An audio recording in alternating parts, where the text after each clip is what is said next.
Y सुनती भाई साहब? हाँ जी भाजी, चलो आप कर दिए शुरू।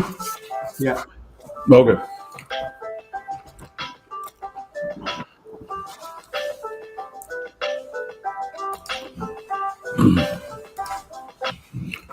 वाहिगुरु जी का खालसा and वाहिगुरु जी की फतेह.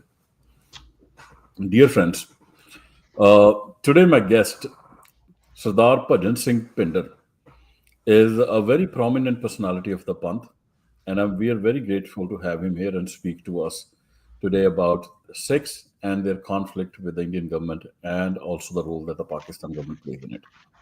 Sardar Bhajan Singh Bhinder is a publisher, an activist, an author, as well as a co-author. Sardar Bhajan Singh Bhinder was born and he grew up in Singapore.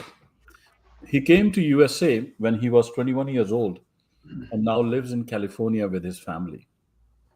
Like many others, Sardar Bhajan was an apostate Sikh and only got involved in the Sikh community after the attack on Darbar Sahib in 1984 by the Indian state using its army. He was an active member in the first post 84 Sikh youth group in the United States called Sikh Youth of California, which later merged with other Sikh youth groups in different states to become the Sikh Youth of America. He is also the past president of the Fremont Sikh Gurdwara in California. He is also the founder of the Sikh Information Center, Organization for Minorities of India, and Sovereign Star Publishing Company. Sardar Bhajan Singh has many scholarly works to his credit, the notable ones being Faces of Terror in India, Faces of Terror in India, Demons Within, Captivating the Simple Hearted, Cultural Malware, Kite Flights, among many others. Today we welcome Sardar Bhajan Singh Pinder and would like to talk to him about the genesis of the conflict which led to the Indian government attack on Darbar Sahib. सरदार हजरत सिंह पिंडर जी वाहिगुरु जी का खालसा ते वाहिगुरु जी की फतेह. हाँ जी भाई साहब जी, वाहिगुरु जी का खालसा, वाहिगुरु जी की फतेह. Thank you for having me on your show. Much respect for all the work you do and articulate yourself. Yeah, no, thank you so much for taking time out and joining us here. While we are doing it, we'll take care of a couple of logistics item as we set this up. Um, we are actually live uh, on Twitter. We are you people can hear you in a Twitter space. At the same time, we are also live streaming on Twitter. And Mr. Sanathan, thank you for accepting the co-host. I would like to invite some other people as co-hosts if they can accept it, just in case um, my phone have an internet connection issue. While we are taking care of these logistical issues, I will request the listeners who have just joined my space to please retweet the space so more and more people can join. And I just laid out a small, introduction, Sardar Bhajan Singh Pinderji, for you. But you have had a long career in the Sikh struggle. Um, you know, um, can you also? And I might not have done justice to what all you have been through. And maybe we should start off with you introducing yourself a bit, and your journey, and then take us through, the topic of today, like what has been your understanding of the Sikh struggle with the Indian state? Well, thank you for all the good stuff you said about me. So I think I like to really get right into the topic. Mm. You have really introduced me so eloquently, and hope I can meet the aspirations of your listeners. Listeners. So I think I want to start with the. You really said enough about me, and let's dive into the topic. If you can go with the first slide, I'll appreciate it. Okay, great. Yeah. So Sardar Bhajan Singh Pinder has a slideshow. I will just share that here, and I think that will be great. Just give me a sec.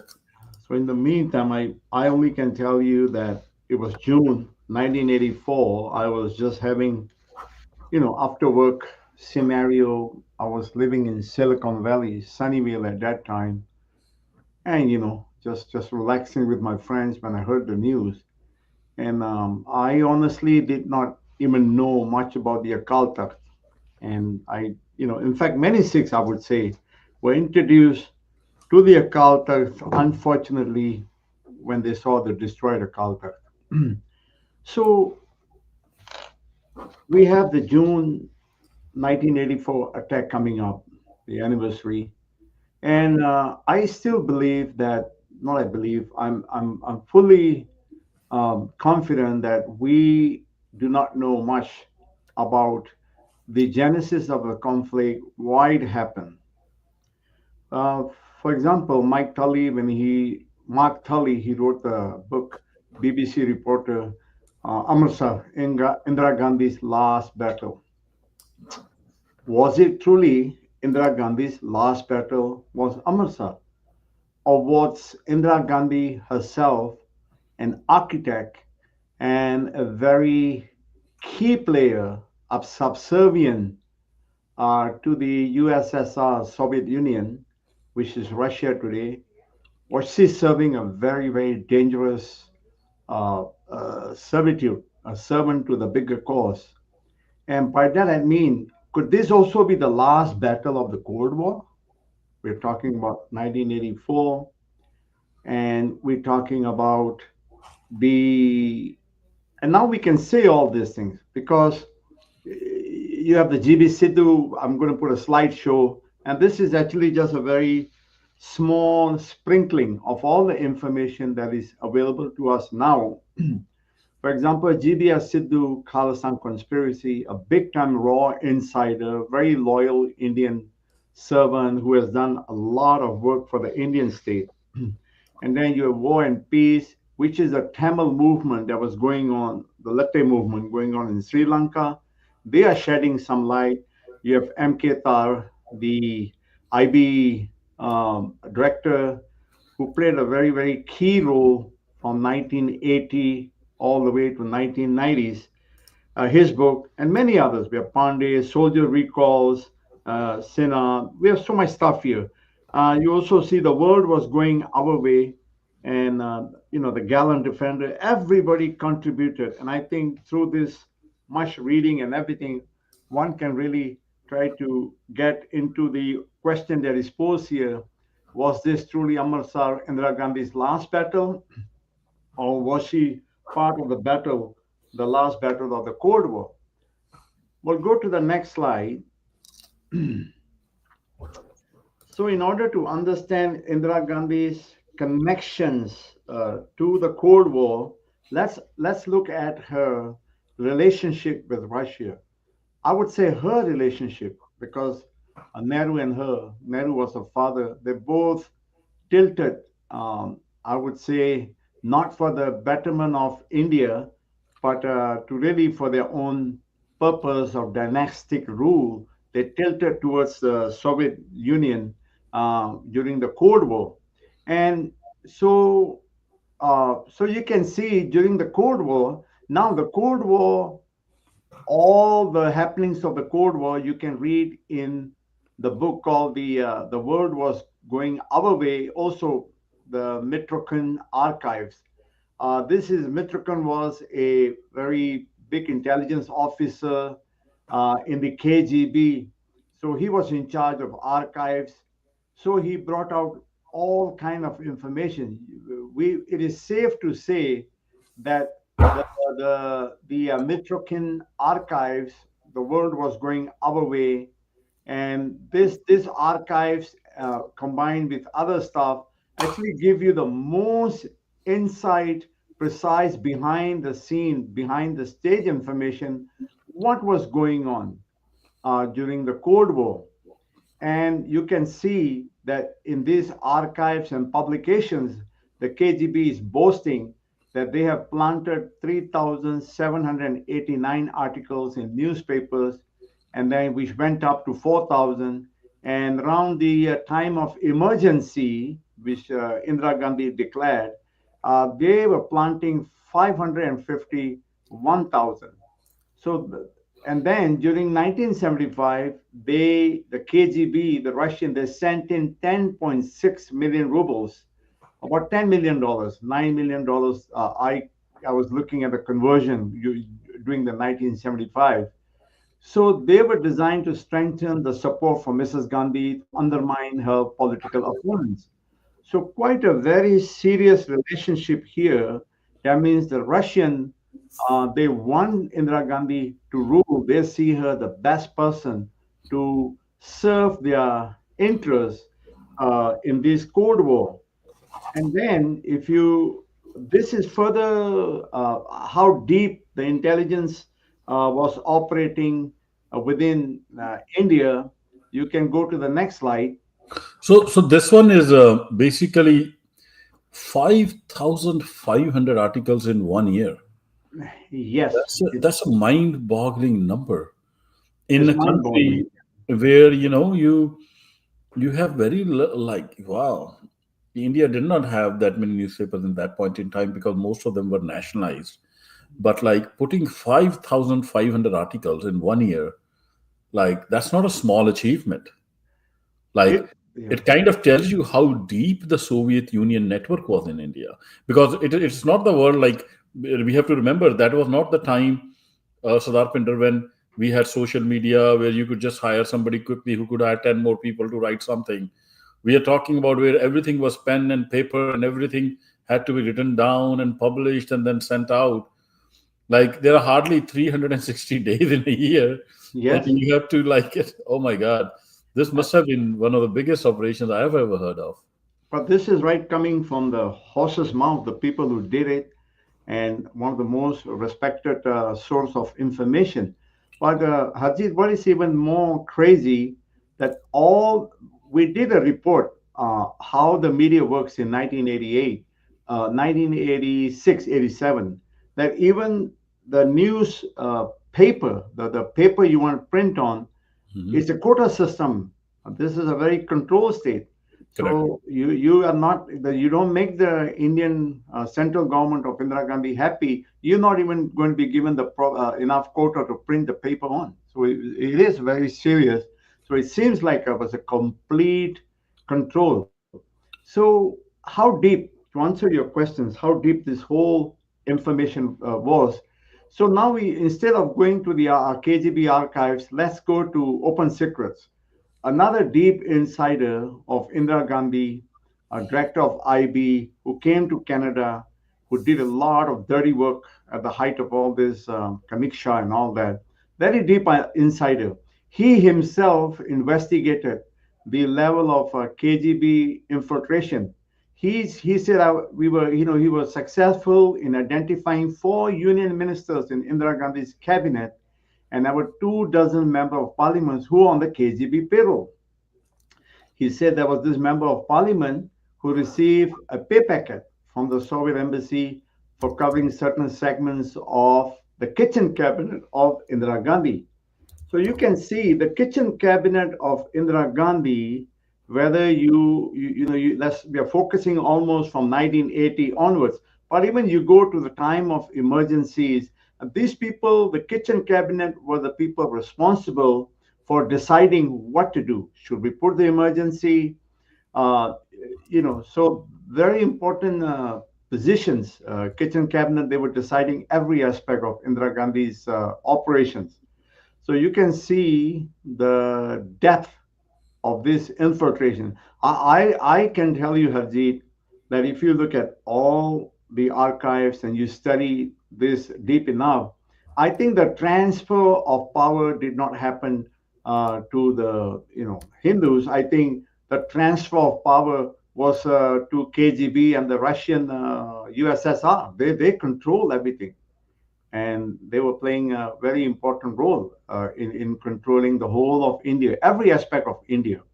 I So, just want to add one thing to this information. Sardar Bhajan Singh Bhinder ji, I have heard, and I think I read it in the book written by one of Indira Gandhi's lover, that her initial young days, she had spent it in USSR, and I'm told like I think and she was with her aunt or something. I forget, and there's actually a picture floating around on the internet of the young Indira Gandhi. Somebody clicked her, in her bedroom in wearing very skimpy clothes. Um, if somebody on the Twitter space has that, but it seems that her links with the Soviet Union started at a very young age, even when she was not in politics. And I'm told the Soviets, when she was there, showered a lot of handsome young, they put a lot of handsome men around her because she was the daughter of the Prime Minister of India, the most powerful man of India, Jawaharlal Nehru. And I think the Soviet Union had eyes on India, Indira Gandhi, and Nehru from the very get go. In fact, if you Vijay Lakshmi Pandit, the daughter of the sister of Sister. Nehru, she says my brother was a Marxist. And Nehru himself declared that he will be advocating Soviet Union style of power and that kind of government and that kind of institutions will take over India once the British left. And then, so in 1953, when Indira Gandhi went to visit a holiday in Russia, Mhm. so naturally, that part of this elaborate KGB program was to surround her with handsome men, make her feel very important, and that she is the only thing that mattered. And she wrote a letter to her father. She says, "I'm being treated as though I'm the only everyone's only daughter. I've never had so much fun in my life, and this is such a beautiful holiday." So she was so excited. So you can see the Soviet Union, this ties, but so much money coming to her in 1975, all this newspaper, her kitchen cabinet. So you can say this relationship started way back when Nehru was in power, and it is part of the very elaborate system to choose the next successor who will continue being like a servant to the USSR policies during the Cold War. So let's talk a little bit about the Cold War. We're going to go to the next slide. So now let's look at the whole Cold War scenario. Cold War is a time where both the United States, it has a number of Western countries and Eastern and Asian countries that aligned itself, and they were against communism. And then communism was trying to establish a system that capitalism is not good, our way is better. So we have this Cold War where there was no uh, conventional fighting, but each superpower, the USA and the USSR, they were trying to do their best to use every nook and cranny in the world to further each interest in the world. So, for example, in 1960s, we had the Cuban Missile Crisis, where Soviet Union had managed to slip some missiles, nuclear missiles, and things were so bad then that it was almost considered that all out nuclear war is about to erupt. And people they were looking at each other eyeball to eyeball. Dele na any dushmani si, pi dele na dela mil ਰਿਹਾ ਸੀ any ਖਿਆਈ ਸੀ capitalism ਦੀ ਤੇ communism ਦੀ ਤੇ eastern bloc Russia ਦਾ ਤੇ cold war western bloc USA the, right?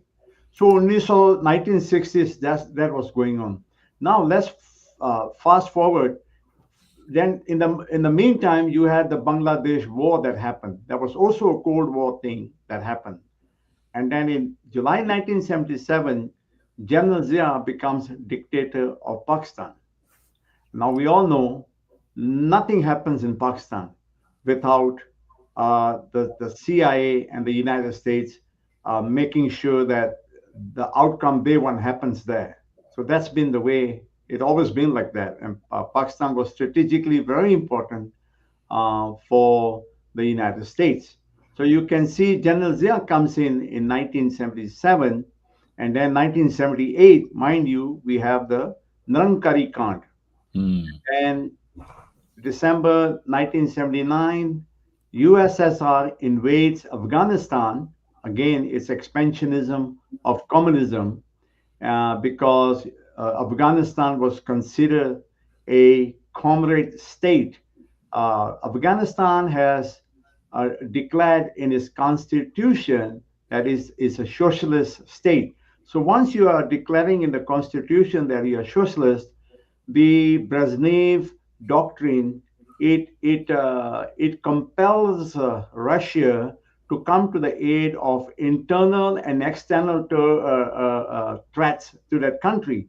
So Afghanistan was going through a lot of internal problems from 75 and even before. And you can see if this Afghanistan situation was allowed to spill into the USSR at that time, Turkestan, and all these areas that have now breakaway uh, parts of the USSR, now it's Russia. So at the same time, Harjit, you can see December 1979, another profound thing happened. Indira Gandhi swept back to power. So you can see she was briefly out of power after the emergency when she held elections in March 1977. She lost briefly, but she was never out of power.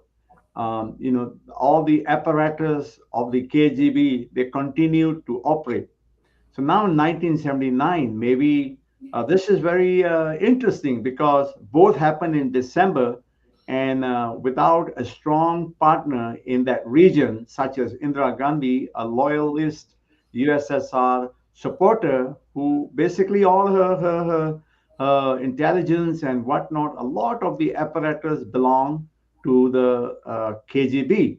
So now this is the scenario we're having right now. You have the Cold War doctrines once again, eyeball to eyeball, and we many. If you read the book on the right, the title, "The Soviet-Afghan War: How a Superpower Fought and Lost." So 1979 was a do or die for USSR. Either it wins in Afghanistan or it breaks apart. Very critical time. If ever the Russians needed their investments and partners to kick in, it was at that time. So Indira was right there to help them not break away because if if Russia lost and broke up, most likely she will break up too because you've seen all these articles, all this. The whole thing is propped up to support her. In this context, Harjeet, we want to understand the coming of General Zia to power. It's no accident, I believe. Hmm. Maybe the United States saw the coming USSR interest in Afghanistan. There are others who says that it was that the USSR was trapped into invading Afghanistan because they are both strategizing how to once and for all destroy each other. Yeah, And I just want to add, you're very right. General Zia coming into Pakistan power actually turned Pakistan into pro-West. So before, just to give people some context, and you can keep me honest, when General Ayub was the first dictator, he was pro-US and he ran, and Pakistan was this growing economy. Pakistan was the Asian tiger, doing very well economically, militarily. But it is when Zulfikar Ali Bhutto came, he was the one who actually started following these communist leftist policies, and he actually nationalized the banks within. He brought the concept of nationalization within Pakistan, and till today, Pakistan has never been able to come out of the damage that was done through that nationalization effort of Bhutto. And it basically corrupted the army, every single element of Pakistani society. But it was General Zia who basically came in and checked, I would say, the rise of that communism and leftist element within Pakistan. Will that be fair to say that as well? very fair to say, you will realize that when just in the 1960s, 64, I believe, Indira Gandhi too nationalized the banks. I could Correct. be off a couple of years on the date. So Yeah. the nationalizing of banks is a very, very Soviet style of control system that took place, more like a East Bloc, Cold War East Bloc kind of policy to be put in place. Another thing it is that Zulkif, this Ali Bhutto, he had his own things going. He wanted to be representing the Islamic nations. He was organizing another, I could say, a pro-Soviet type of organization going on in the Middle East. You know, Hmm. Islamic nations, bringing them together, strengthening them for his interests, and but that again, for our talk and purpose here, that is all these things are clashing. The ideas are clashing. So right now we have the General Zia there, 1977, and then you can see like in 1975 when Russia is putting so much money during the emergency, the Sikhs are right there. Hmm. They're fighting the emergency. I mean, is somebody organizing them? We have zero evidence of that. They were continuing the Nandpur Sahib demand of a resolution for the Nandpur Sahib resolution to be recognized. And again, that is a federal system more along the lines of the Western bloc. So you can see there's contradictions. And the 1975 emergency, it definitely has been taken very seriously by the Russians that these people are disrupting our grand plans for the planet. Yeah, so for people who don't know, and you probably are familiar with the time period, Sardar Bhajan Singh ji, like what I have read is that in 75, when Indira Gandhi imposed emergency in India, which is basically military rule with a civilian dictator, she basically the only community and the only people who were defiant and who protested openly were the Sikhs. And then some people contend that that left a deep that mark on Indira Gandhi, that that these people, while rest of one, and in Sikhs were only 2% or 1.5% of the population, and they basically became a guard of resistance, while the rest of India, this whole 100 crore people, they just bent over like anything. And somebody had this saying, when they were asked to bend, they crawled, while the Sikhs basically stood up. So that should have sent alarm bells in Soviet Union as well, right?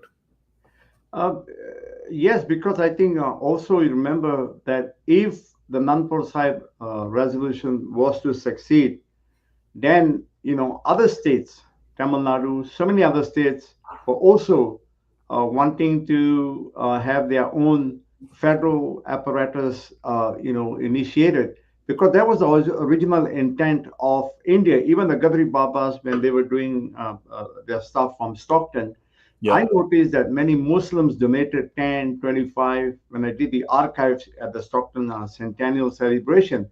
And none of them had any idea of a divided India. They wanted a united India.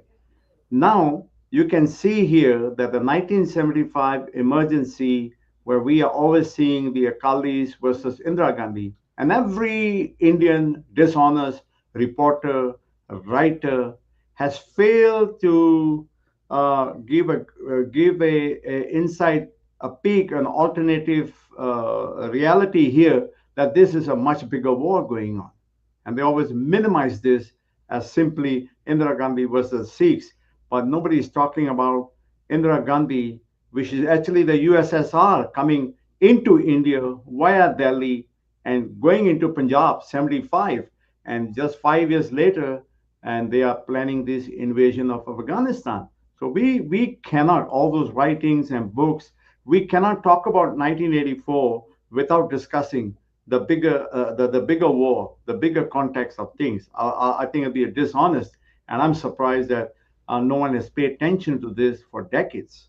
So going back to your view about the 1975, the viciousness of Indira Gandhi is depicted in Mr. A. Ghosh, who was the chief of police for Orissa. He says that during the emergency, Indira Gandhi jailed all her opponents, and including former royal families, and she put a lunatic and a leper in each cell to traumatize her opponents. That's how she did it. Children, no one was spared. I mean, women with their kids were thrown in jail, and everybody's put in jail, and there was no one spared. So that was the atrocities. So yes, I think the Sikhs, they did play a very important role in the emergency, maybe not realizing the bigger impact it was having on the Cold War, but because they could, they were strong, they were not weak. Punjab was strong, it was not hammered and bullied and fractured and inne jakham karte Punjab de. Punjab was still strong, and even Vijay Lakshmi Pandit, the sister of Nehru, recognized that. She said that while the rest of us became cowards, the Sikhs of Punjab were the vanguard of the fight against the atrocities of Indira Gandhi, which is a combined atrocities with the USSR against the rest of India. And so, yeah, so we have that situation. The emergency, Narankari can't happen. You cannot ignore all these incidents. And we will talk a little bit more the invasion. And then you have in the middle General Zia and the former president of America, Jimmy Carter. They met and they strategized how to counter the USSR invasion of Afghanistan. Now, the United States has a policy of indirect confrontation where they did not want to commit their army to fight directly with the Red Army, and that's been policy from the 1950s when they decided to come up with a doctrine. But they wanted to use other methods. In this case, it was a perfect method. We have the Taliban, the Afghan Muslim community who don't like the invaders, and then General Zia was in place to facilitate and make all this movement happen. So if General Zia was not in place and Bhutto was in place, they would not have been fought the Russians. They Yeah, would not. A guy like Bhutto, I think he would have just told Indira Gandhi, "Help me stay in power, and let's just work things together with the Russians." That's yeah. his kind of attitude. Just just gauging from all the readings I've done. No, So but you can, Bhutto's actions clearly tell us that he was a Marxist as well, because why would you nationalize? Your yes, nationalization is a pure sign, where your belief system is.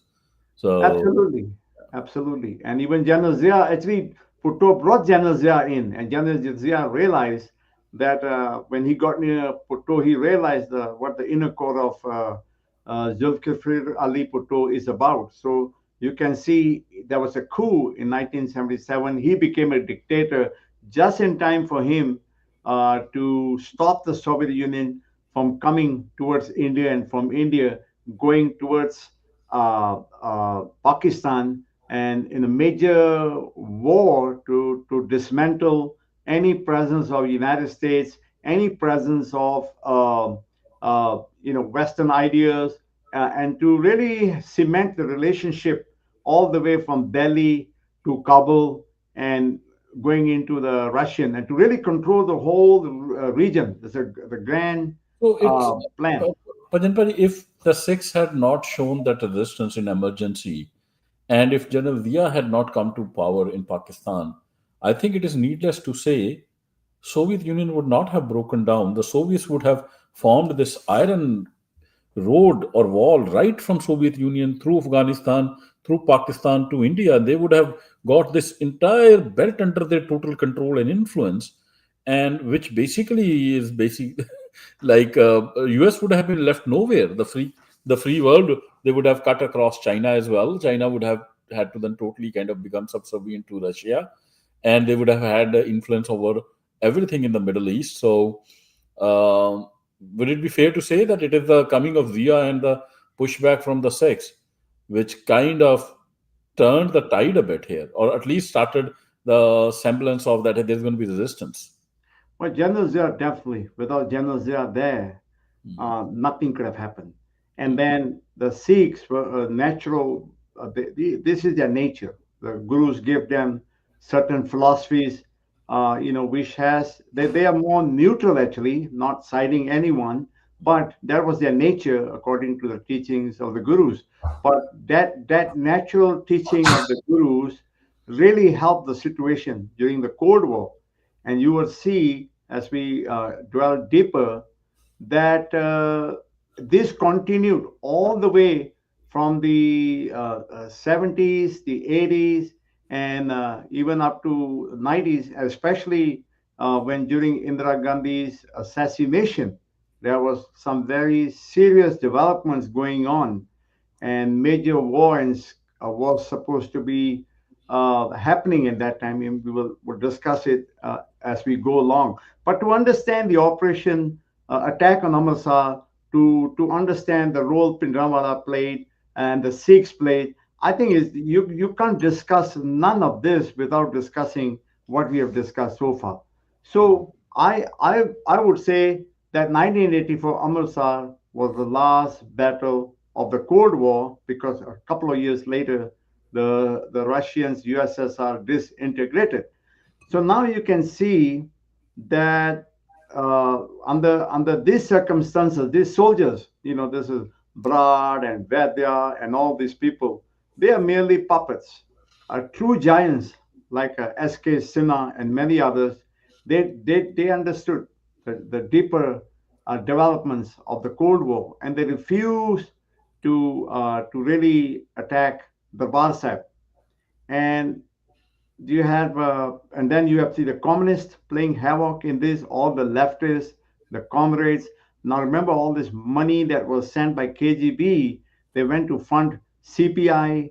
Satpal Dang was a CPI trade union head. He made sure no strikes happened during the control of the trade unions, and he was paid in Swiss francs. He was paid in US dollars, large amounts of money. They all documented in the archives. So that's why in the emergency, the CPI Communist Party of India, they supported Indira Gandhi. Actually, they've been planted there by the Russians told most of the communists in India, either you ship in or you ship out.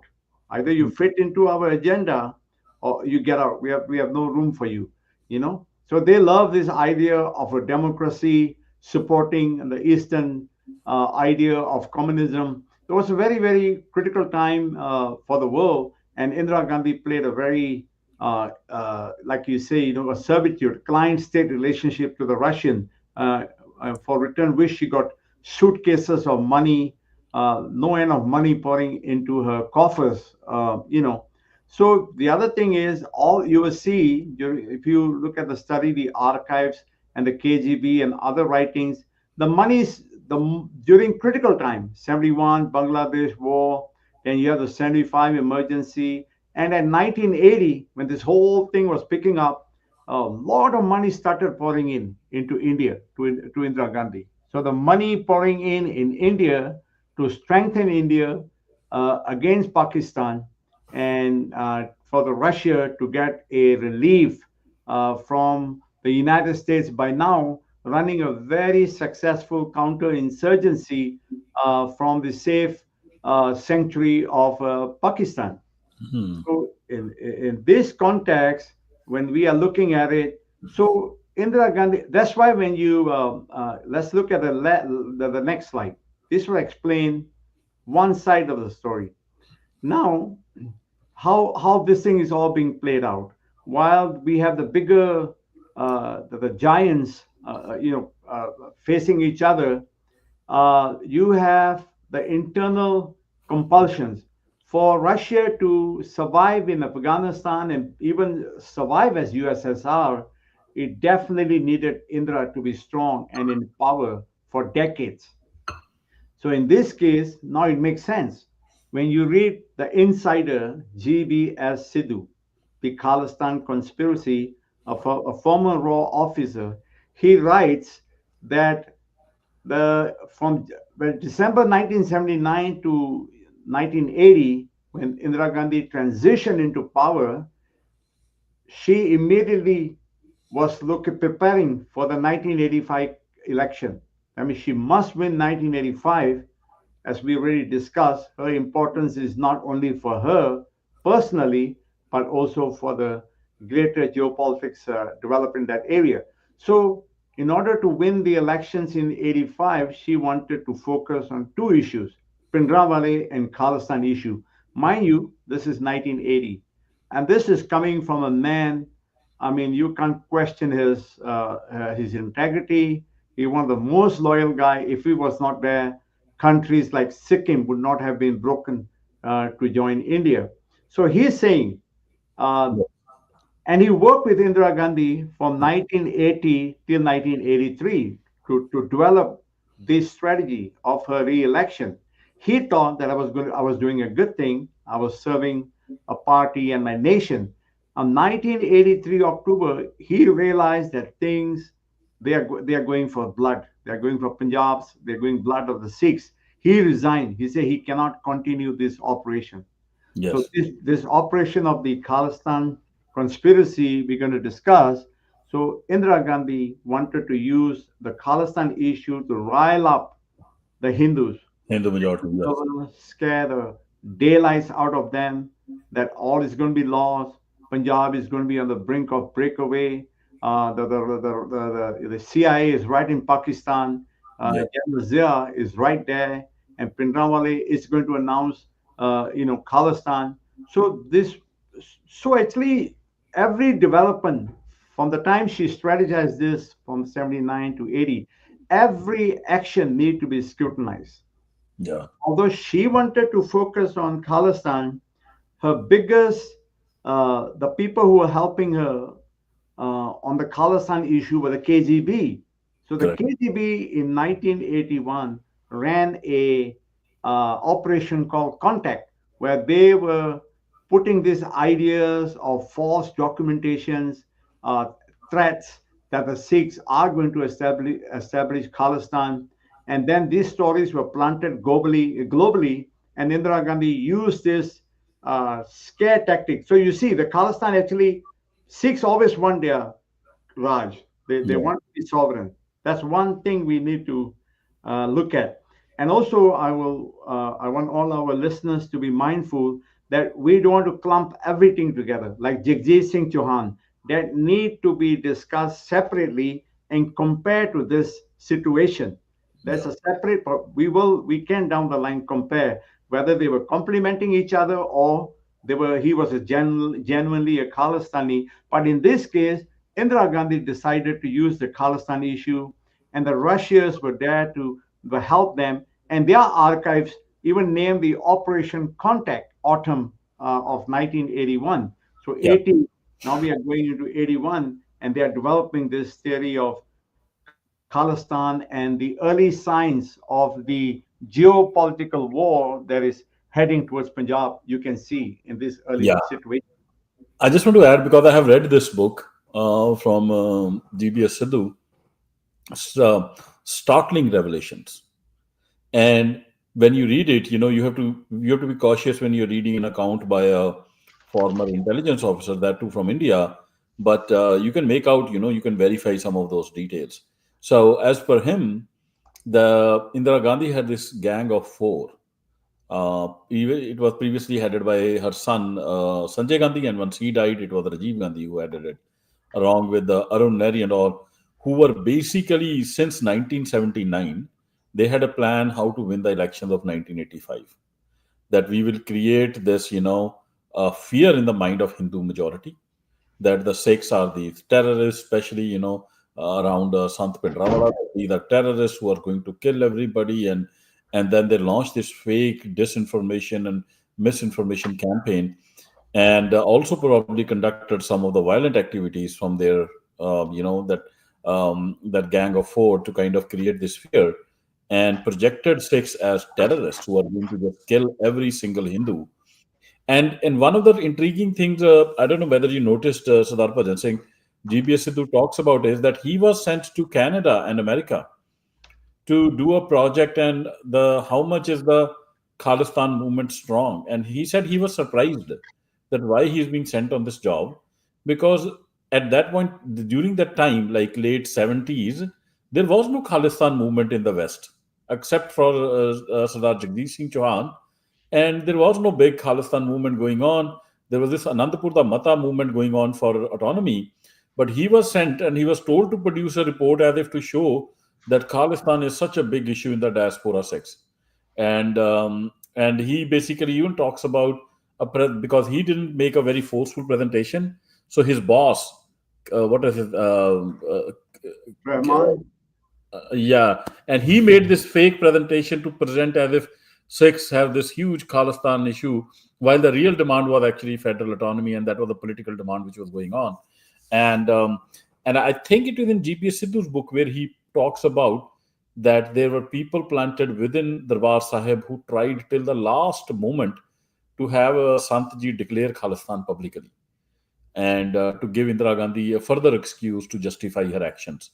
And yeah, I don't know, maybe I spoke too much, but No, no, what's your take? this exactly. So, in order to create this Pindramwale Khalistan issue, you really need to do a lot of dirty work in Punjab and the rest of India.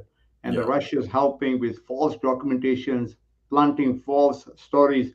So, anything that happened, from any killing that happened, from once this ball was set in motion, like for example, the cowhead incidents in 1982, we now know it was directly carried out by Indian intelligence. In 1982, April 1982, this is 4 months before Pindramwale came onto the scene. He came into the Darbar Sahib in August 1982. So even 4 months before, he got there to secure the release of his two close, Sevadar, Paimari Singh and Baba Tara Singh. You can see, even before Pindramwale came on the scene, the Indian government and Indira Gandhi and the KGB and all their people, they already set the ball in motion. That so somebody planted cow heads in April 1982, and they put the cow heads on the Hindu mandals. So the Hindus woke up to a horror scene in 1982, April 26th. And then this is the first time there were actually riots or stone throwing between Hindus and Sikhs in Amritsar. That the city was put under curfew. It was a very serious matter.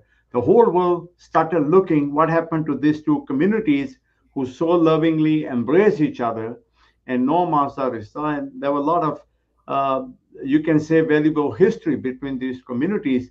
But Indira Gandhi uh, broke that trust. And in fact, the whole India is victimized.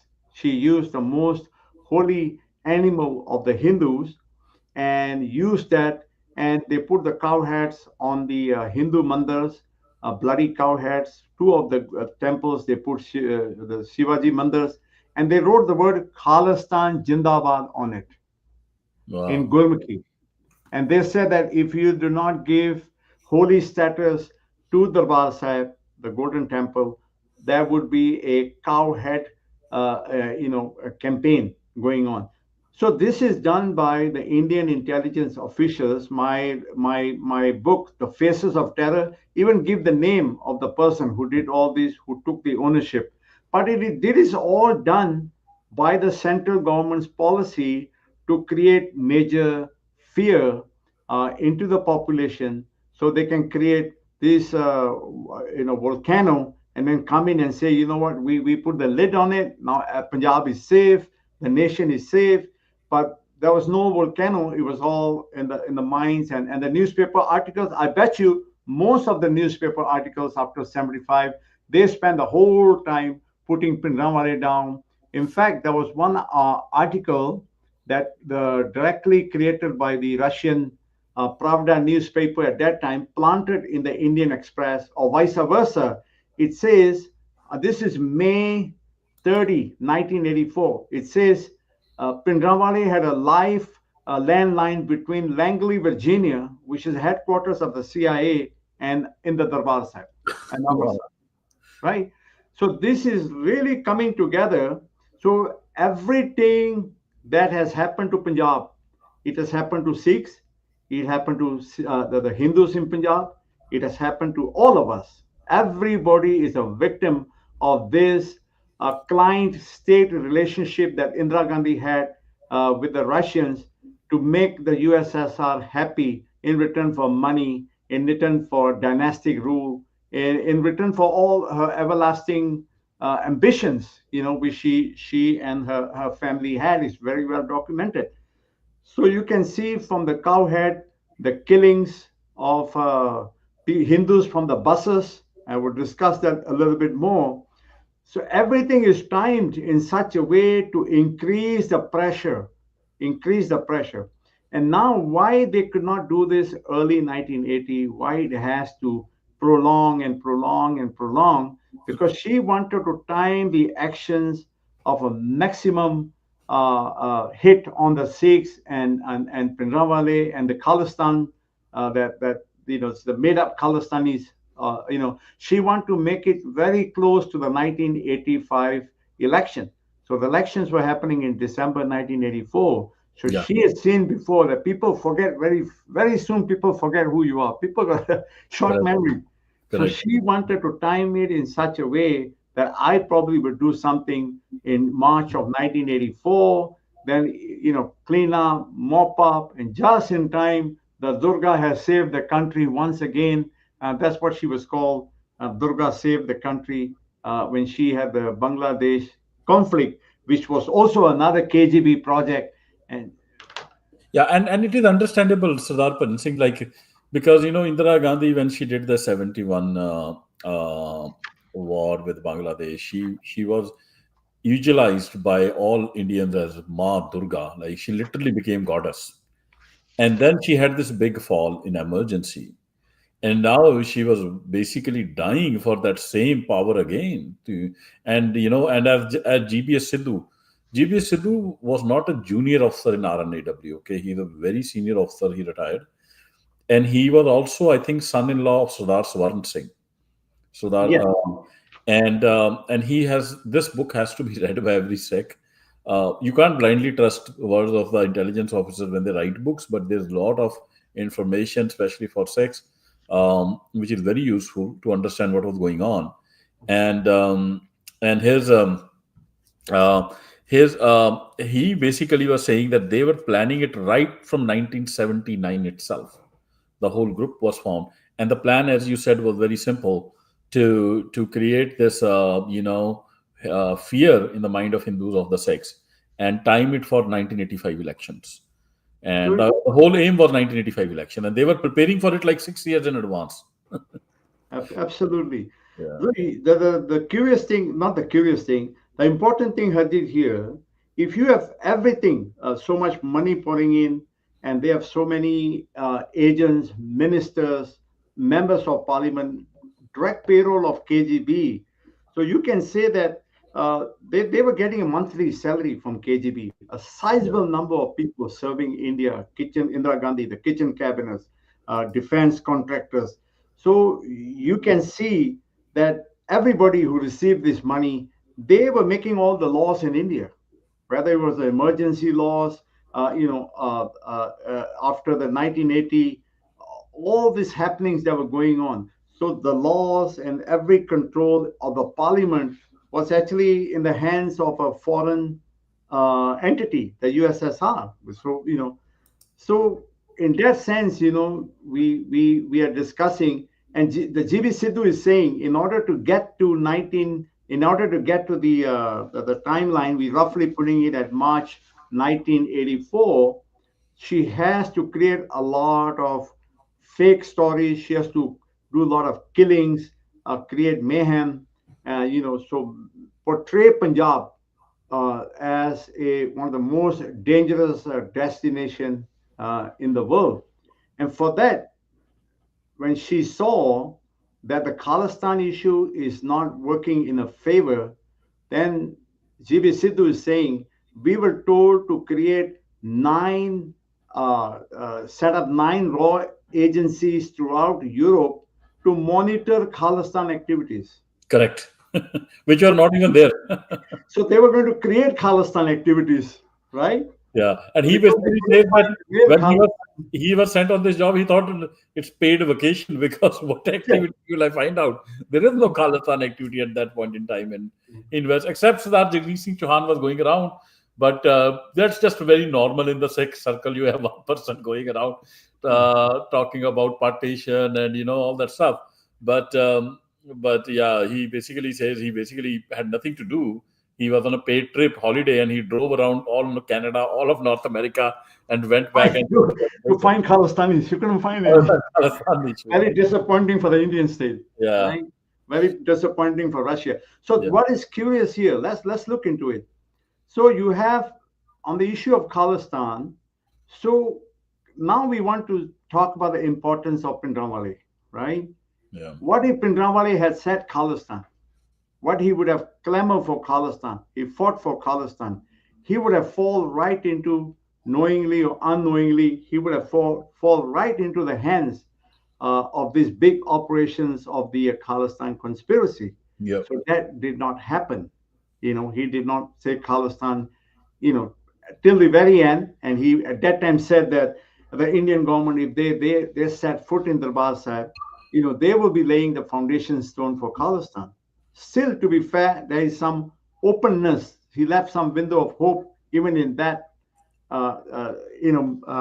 talk and strategy towards the end when the things were really getting close to 1984. So anything that happened in Punjab, rest of India, anything to do with Sikhs, Punjab, Khalistan, Pindramwale, we can safely we can safely conclude. But for the greater audience, it's you have no right to discuss Pindramwale without putting this scenario in place. Actually, you have no business to discuss it. You Yeah. know, on one hand, you have a small time preacher from Punjab, a very small village, Mehta Chowk, a very small place, and then you have this giants fighting out the bigger war, and then you have Indira Gandhi participating in this bigger war, and this is a whole different scenario. I mean, I would say that to the credit of Pindramwale, I mean that guy is a hero of the Indian subcontinent. That you can see the beginning that he did not fall into the Khalistan trap. So how can you call him a Congress agent? What shameful! If he was a government agent, Indira Gandhi would not have to put 9 raw agencies trying to locate Khalistan, and it would have been more natural for them to create a Khalistan in Punjab. That tells you how miserably they failed. They could not find a fault in the Sikhs. The Sikhs were honest. They were Yeah. dedicated to the country, and they said it off the stage. They said it on the stage. Pandawala said, why would I want Khalistan? We have done so much for this country. ਕਹਿੰਦਾ ਦੇਸ਼ ਦੀ ਖਾਤਰ ਇੰਨੀਆਂ ਕੁਰਬਾਨੀਆਂ ਕੀਤੀਆਂ ਹੋਣ ਉਹ ਕੌਮ ਕਦੋਂ ਚਾਹੂਗੀ ਇਹਦੇ ਟੋਟੇ ਹੋਵੇ. Yeah. He was the most honest person in But, this but then whole. he said, if India wants to give it, I will not refuse as well. So in reality, India gave us the Khalistan. And the thing is, I think Sardar Bhajan Singh ji, I think Indira Gandhi never realized that she probably thought when they came across Sant Pindramala that, oh, he is just a preacher, so we will be able to basically control and manipulate him. Like, what is the preacher? Okay, we have a huge state. We will put him as this terrorist, and he will have to do our bidding when we want to do him to do anything. But they probably never realized that So this, he is a Khalsa, yeah. So and there is this divine power of Guru Nanak there, which is involved. 100%. Yeah. I tell you, the divine power. You go to the next next slide. So while she is planning all these things with the KGB and trying to save Russia from breaking up, she's playing other big games in the whole thing. So she started meeting the Zulfikar Ali Bhutto's groups who were exiled in London, people who ran away from General Zia's dictatorship. You could say they were pro-Russians and they were pro-Bhutto, and definitely not fitting in the scheme of things that were developing in Pakistan in 1977 onwards. So now in 1979, 1980, they all came to London. Uh, uh, Mustafa Kar was the right-hand man of Bhutto. He was the governor of Punjab, very powerful person in the People's Party, and he also came, and his wife came with him. His wife wrote her memoirs. Her book is called My Feudal Lord, and her name is Tamina Durrani. She's actually the current wife of Shahbaz Sharif, the current Prime Minister of Pakistan. Tamina Durrani is his wife, but she was at that time in the 1980s. She was married to Mustafa Kar, the most potential replacement for Bhutto, and he was in London. So now that we have the raw agencies, we learn from My Feudal Lords. My Feudal Lord is about Mustafa Khar and how he abused Tamina Durrani, how he beat her up. Horrible, horrible, horrible treatment of women. I tell you something, it's very, very difficult reading. And when I look into this book, 95%, 90% of the book is all about a personal problem. How you abuse her, abuse his mom, sisters. This guy was a monster, Mustafa Khan. Yeah, and while you're it, not to disturb you, but I think Hina Rabani Khar is the daughter of Mustafa Khar, right? Yes, Hina Rabani Khar is their offspring, I think both. yes, that she is. Yeah. Yeah. So Tamina Durrani, she writes that in 1980, my husband and I started developing relationship with Indira Gandhi through the Raw Agency in London. So now you see this whole thing. She's playing a game, as GBS Sidhu is telling us, at the Punjab level, and then to really make the whole thing work, to make the whole thing explode. The idea is to create war. So many of us were reading of Operation, we were listening to Operation Shanti, that how Sangat Singh said, had Indira Gandhi not died, she would have created war with Pakistan, Mm. and then the whole area would have been attacked, bombed, and Sikhs would have been killed by, within 20-mile radius of the Pakistan border. He's saying that most of that planning was going to take place had Indira Gandhi not died that week. But if you look at Operation Shanti, the key ingredient is a war with Pakistan. So Mm. she is planning Operation Shanti in 1980, and the meetings are taking place at a home. The first meeting was scheduled in February 1980. Yeah. So Tamina Durrani and her husband, they went to Delhi to meet Rajiv Gandhi, and Talveen Singh, a very famous uh, uh, reporter in India, Talveen Singh, you probably heard her name. She Yeah. also covered Pindrawale very extensively. By a stroke of luck, she saw them and she said, "What are you doing in our country? Who let you in?" So Mm. there was a ruckus at the airport, and she writes about it in her memoirs. And then the meeting was postponed to July or August. So you can see the conversations, the people, the gentleman who was leading the whole program was a raw officer Joshi from London. He was the coordinator.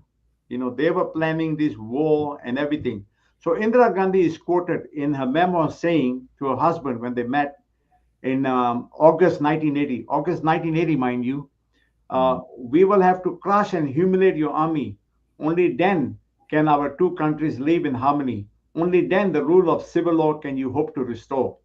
This is a joke. We have the Soviet Union sitting next door, and Yeah. she is saying that we want to humiliate your army to help your democracy. But she's creating she's really playing. This is basically the script of the USSR Cold War. So it's obvious that now very clean to me that there is a leftist element within the Pakistani society, which is very uh, I would say, ready to join hands with India, because India is primarily a communist state. People don't know. People call it a democracy. The reality is, if you read India's constitution, and Colonel GB Singh actually, when he showed to me, it's basically communist manifesto. And so it seems there is this leftist element within Pakistan, starting from Bhutto and now with Khar, who often are willing to cooperate with the Indian regime for furthering the interests of the Soviets.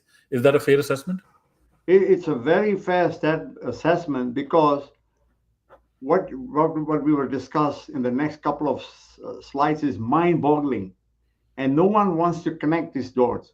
Not GB Sidhu, not Sangat Singh, not Pandey, not anyone out there. All these big whistleblowers, their whistle stops short of involving the Russians, the Hmm. USSR. It just stops short. Nobody goes beyond the borders of India and focus entirely what's going to blame the Sikhs and make it in such a way that the Pindrawale was the key issue, the Sikhs were problem. So you can see they wanted to attack and kill Zia, defeat the army, install Khan, and they were going to provide arms, trainings for the coup. And these meetings, the my feudal lord, the meetings went on even after Indira Gandhi was assassinated. So USSR Oh. did not lose. The USSR did not get out of Afghanistan till 88. So Hmm. Indira Gandhi was assassinated in 84. So they went to see her in 85 again, and she writes, "My husband came home with smiles on his face. He said, everything is okay. Things going to work out. We are back on track. No policy has changed." So you see the dynamics of the USSR's hold on India. It is beyond Indira Gandhi that they were controlling everything, and there's so much more evidence into this. So how you can see, so while this is happening, what's happening in Punjab now? That's Hmm. important. In Punjab, Indira Gandhi is pretending she wants to negotiate with the Akali. So no Correct. one can explain why she doesn't want to agree on minor things like naming Harmandir Sahib Express, Yes. giving some, give some hope to the Sikhs. They're best citizens of the country. They have served the country so well. Everything is immaterial. Her biggest masters are the Russians who has been helping her and her father, and Correct. possibly had eyes on her son, which we know they have. So this is a family that wanted to have an iron curtain on India.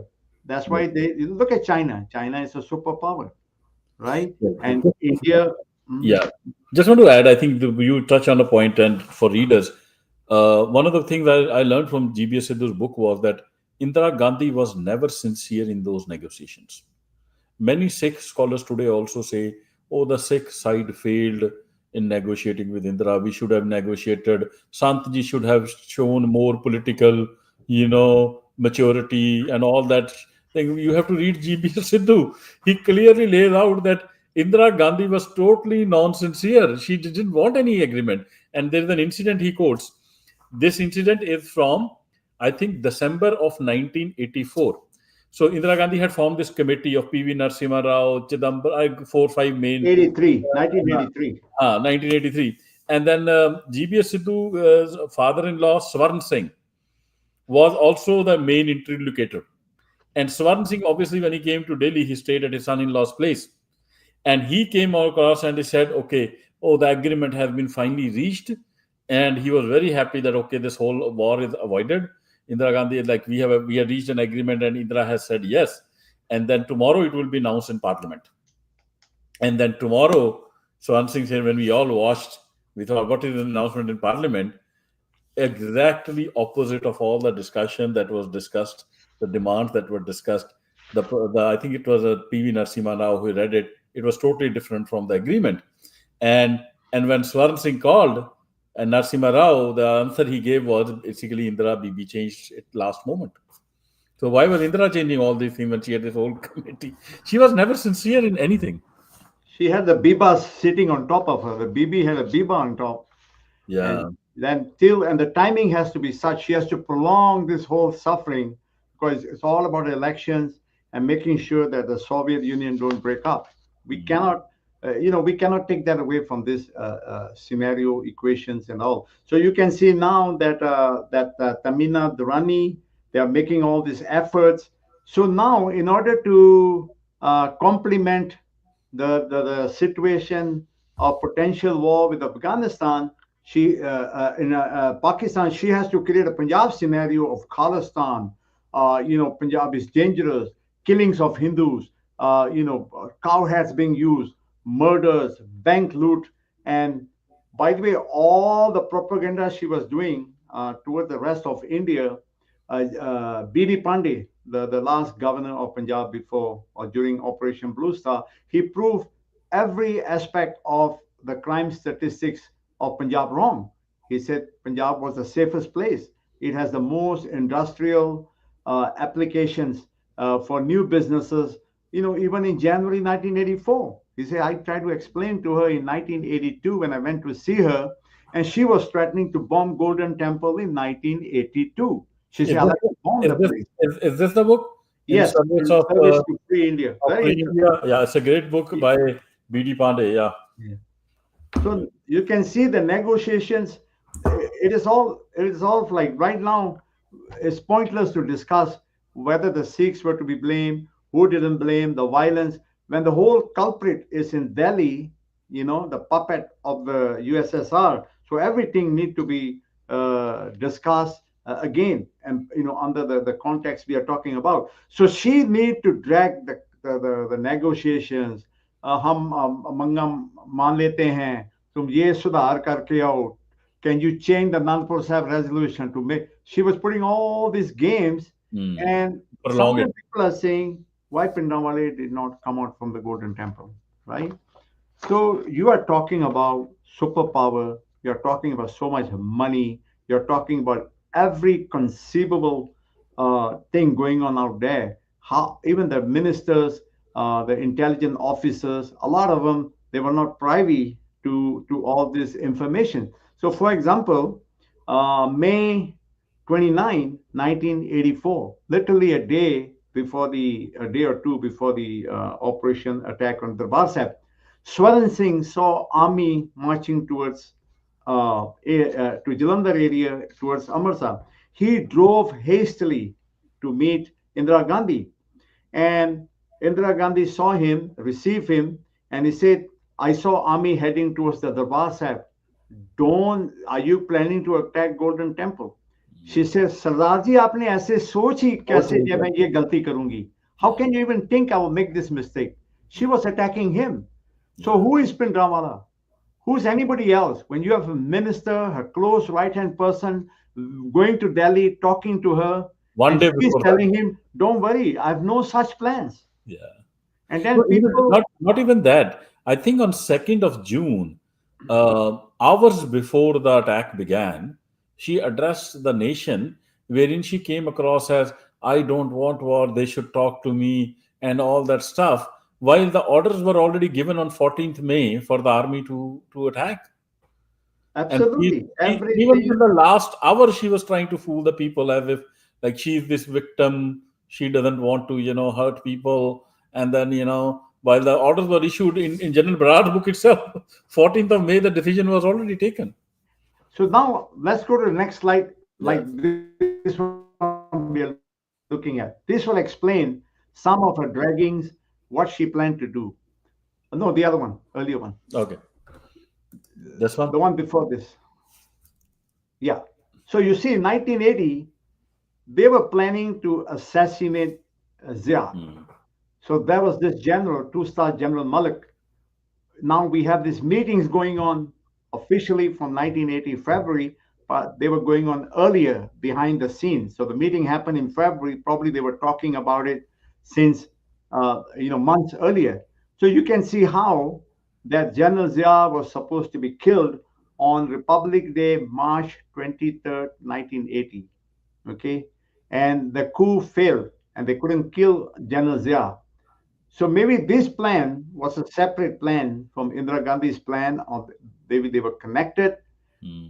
But you can see how what we were talking about, that this whole uh, that the conspiracy of Khalistan and all these things coming together.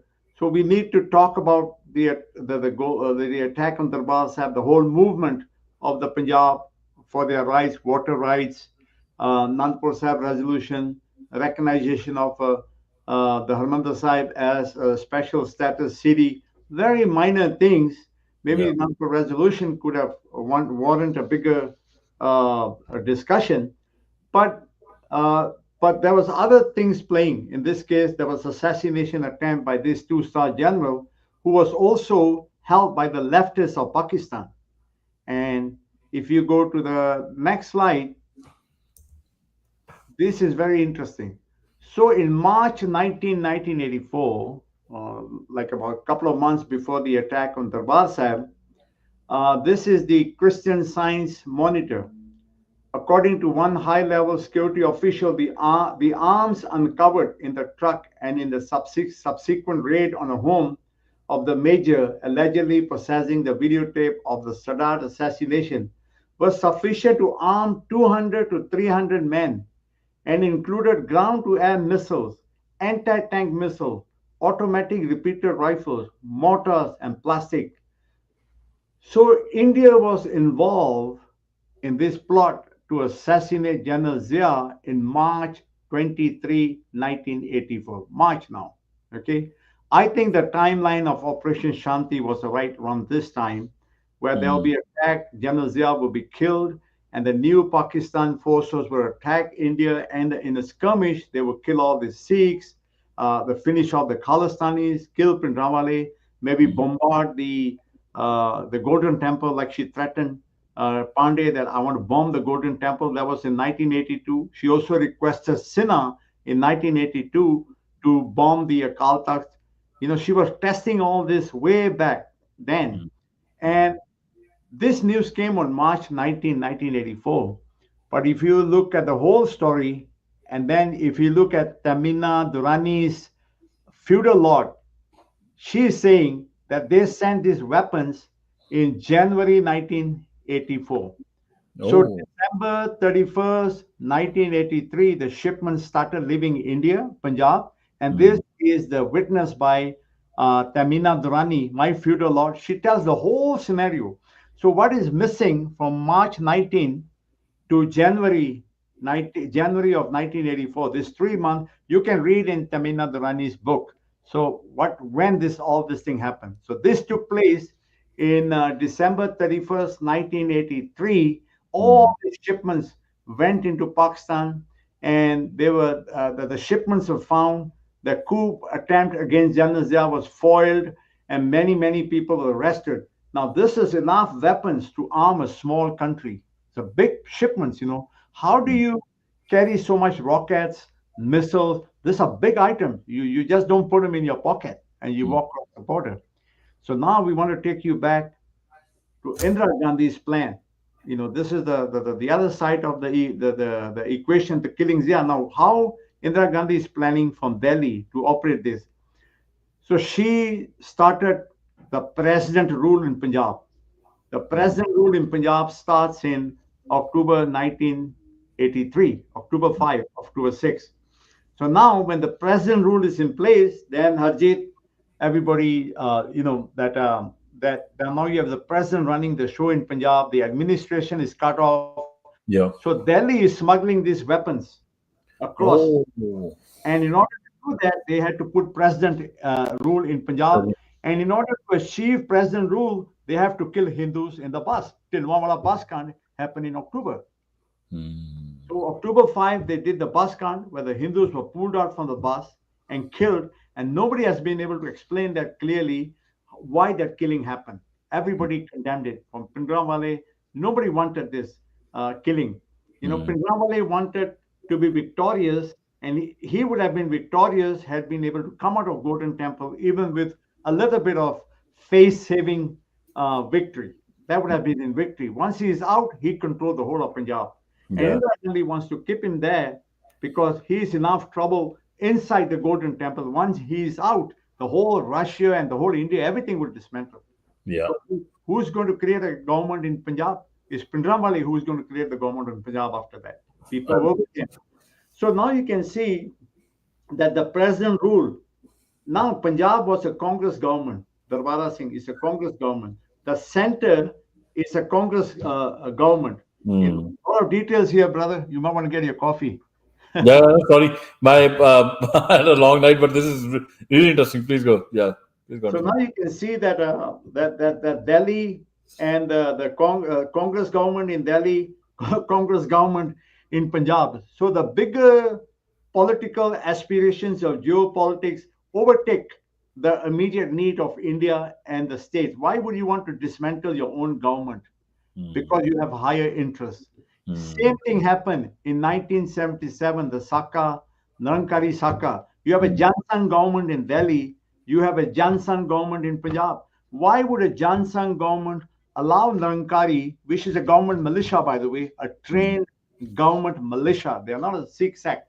They are Correct. instrument of the Indian government to be used at their will. So Yeah. you have a Johnson government in Delhi, Johnson government in Punjab, they want to disturb Punjab. A Yeah. Congress government in Delhi, Congress government in Punjab, they want to disturb Punjab. That means, but Punjab, where Punjab is concerned, the Sikhs are concerned, and Punjabi are concerned, other interests are paramount. And that we will continue to discuss to the point of today, some other time, where things are in the geopolitics situation. So you go, you see this planning from October, so the coming to the D-Day of March 23rd. And my estimate is she wanted to start all this, finish in a month in April, and then home run for the election victory back to the Durga. Hmm. Wow. Yeah. No, this is amazing. And you have one more slide here. Yeah. So now we want to discuss the role of the Sikhs and Pindramwale, why he is called the gallant defender. Yeah. Maybe people like A.R. Darshi, another insider, they know a thing or two, right? So this Pindramwale is like an ant among the elephants, Hmm. and we are expecting him to answer everything. Where these people who invited the fire, created the fire, responsible for all the killings, and the creation of this artificial Khalistan, which is becoming a problem today. Intelligence, GBS Sidhu warned them that if you play with this fire, it will be used by the West and Hmm. other geopolitical situations, and it will haunt India for a long time to come. Hmm. So I think this is a wake up call, especially for our Punjabi Hindu brothers, to rather we beat Sant Pindamwale to death. Why not we open this up for a bigger debate? Why not bring all this in a truth commission? What happened here? Hmm. Because everybody paid a price. Whether you were a victim of the cow incidents where you thought your mother was abused and thrown about under the name of Khalistan, now we know it's the government of India who did it. Who were all these people serving? And the army, that's a joke. You call these Javans to defend the nation, they are puppets, they are cowards. Yeah. The medals that were given to this army were the medals that were given by the Soviet Union, USSR. They were not the medal of Indian soil. No, but the role of the army in this operation was shameful. There is no army which has behaved so disgracefully as the Indian Army in Operation Blue Star, because we have eyewitness after eyewitness, Sardar Bhajan Singh ji. Like you are fighting your own, first of all, you are fighting your own citizens. Okay, you have pulled in a whole division. You have pulled in artillery. You have pulled in special forces. You have pulled in your crack infantry battalions. You have pulled in your tanks, and you still couldn't defeat your whole infantry. Basically, laid down its arm. That's why they had to call the tanks. Now, because your infantry lost, there we have witnesses after witnesses. And I was watching the testimony of one witness, eyewitness, where she's saying they lined up unarmed youth, Sikh youth, like this, like hundreds of them together, and just one burst of LMG and they will kill them in front of our own eyes. We have another eyewitness who saw an army Jawan picking up a 2-year-old child and basically putting a burst of AK-47 through him. Okay, out of just that, because they had taken such a bad beating, just because their own army men were killed, their own whatever fellow soldiers were killed, they basically took all that frustration out on innocents that were caught, the pilgrims that were caught. And then we have Indian army generals mouth all this kind of, look, when we caught Pakistani soldiers, we gave them this burial, we gave them this salute. But what the hell did you do to your own citizens? First, look at that before you mouth such. It is absurd what they did. And till today, what is more absurd is they don't even admit it, while we have more than 30 witnesses who have given this testimony that this is what the Indian army did there. Not only that, Sardar Bhajan Singh ji, the army did looting from dead bodies. Yes, Not from dead bodies, but from the houses which were being searched outside. looting. Yeah, the army looted. And they did a court martial, punished, and then all of them were reinstated, like basically let go. None of them faced imprisonment. So So this it's a is, shameful chapter what army did there. And no, and the what is more shameful is they don't admit. Okay, That is even more shameful. Yeah. So you can see these people, they are actually kind of the invaders of this country. I call the Indira Gandhis, the Modis, and all these people. They are invaders of this of India, and they are treating the citizens of Punjab, the Punjabis, as enemies. Although they are their sons and children of the soil of Punjab, but they are treated as enemies. And a nuclear fallout could have happened when she playing with deadly war in that area, and Mhm. it could have wiped out everybody. And even today, when we have seen some news that Adampur may contain nuclear weapons, even today. I mean, it's time for Punjabs and Punjabi to stand up and demand the truth. Forget about this Prindavali issue anymore. It's very shameful that you have ignored this issue for long. ਬਾਸ਼ੋਂ ਕੱਢ ਕੇ ਬੰਦੇ ਮਾਰਤੇ ਗਾਵਾਂ ਦੇ this is all ਅ ਜੋਕ ਐਡਾ ਐਡਾ ਝੂਠ ਬੋਲਿਆ ਗਿਆ ਸਾਰੇ ਦੇਸ਼ ਦੇ ਨਾਲ ਇੱਕ ਕੌਮ ਨੂੰ ਲਾਇਲ ਕੌਮ ਨੂੰ ਬੁਲੀ ਕਰਨ ਦੇ ਵਾਸਤੇ so today I think it's time for the Punjabis to stand up. To be a Punjabi is not a right anymore. It's a privilege. You have to prove to Punjab and Punjabis you care about Punjab. You care about Punjab's waters. You care about Punjab's safety. At least you need to start speaking about it. Whether you are a Christian pastor, whether you are Karl Takht, whether you are Radha Swami, where are you when all this is happening? But Sardar Bhajan Singh ji, not to be a bit pessimistic here, but I really hear your appeal. Okay, the Sikhs have been fighting for this for last 75 years. That we have to fight for Punjab. But do you think that the Punjabi Hindu will ever heed your plea? Because Well, I think this whole the thing that you talked about, you're very right that this putting of cow heads, cutting cow heads and putting on mandir, this was the work of the Indian state. But don't you think the same thing happened in even in British time? These were Hindu extremist elements who would do these acts. They would cut their own cow, throw it in their own temples, and then basically try to blame the Muslims for it. And we know that today because of the accounts of many British officers that this was just a very. Don't you think it is a? It's probably we are at a state where we have to say we have seen enough to say that the Hindu casteist elite is the main problem and not just the Indian state.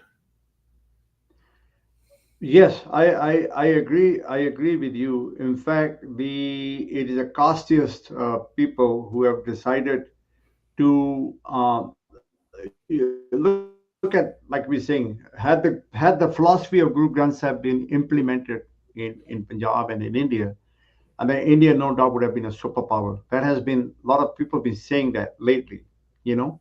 So when you are caring for your own citizens, we all win. But now they have really disenfranchised a very sizable community, a global community, right? And that global community is demanding a separate six-state Khalistan. Okay, so more important than ever that everybody need to come to the table and talk things over. Dialogue is a key to all the conflicts. And by telling through your podcast, we hope to reach out to those victims of this terrible policy from the 1980 all the way continuing today, dividing communities. If you lost a loved one, whether you're Hindu, whether you're a Sikh, you're a Muslim, you lost a child, the widows, we now realize that how we were all made victims of these terrible policies, and we need to demand justice. We as Punjabis, we need to come together, and issues of Khalistan and any other conflicts we have, we need to get to the table as soon as possible, because there might be another USSR, another some other entity with China involved. God knows where this thing is going. Time has come for us to quickly talk about 1984 in an honest manner and hopefully find resolutions and some hope for the future and the future generations of Punjabi and Sikhs who have been victimized most brutally by these policies. Yeah. I want to kind of take this policy further, and I kind of hear your sentiments, Sardar Bhajan Singh ji. But from our experience, we know that the Indian state is not sincere, and it has to be forced to do what you are trying to do here. So one way of forcing, and I have a friend here who is here. He's from Leda, Punjab. One idea he gave, and I kind of like his idea. There are many Jathebandis, Sikh Jathebandis working on it. I think Sikhs have to take the lead. We have to create that pressure. We have to create that space wherein, wherein these guys come and basically enter into a compromise with us. And that compromise is Sikh sovereignty. Like, we don't want to be under the thumb of, anybody. And the Sikhs, if the Khalistan comes into picture, if the Sikhs have their sovereignty, then we will have open borders with both Hindu India and Islamic Pakistan. And that, to me, is a recipe of peace and stability in the region. Because now you can have, because I think it is hard or maybe if not near impossible, to convert the minds of a billion Hindus who absolutely have been brainwashed into hating the Muslims. So what is the more practical step? The more practical step is the Sikhs, who have no hate against the Muslims, neither the Hindus. That state comes into being, and that acts, as a bridge between these two communities, and that can actually take away the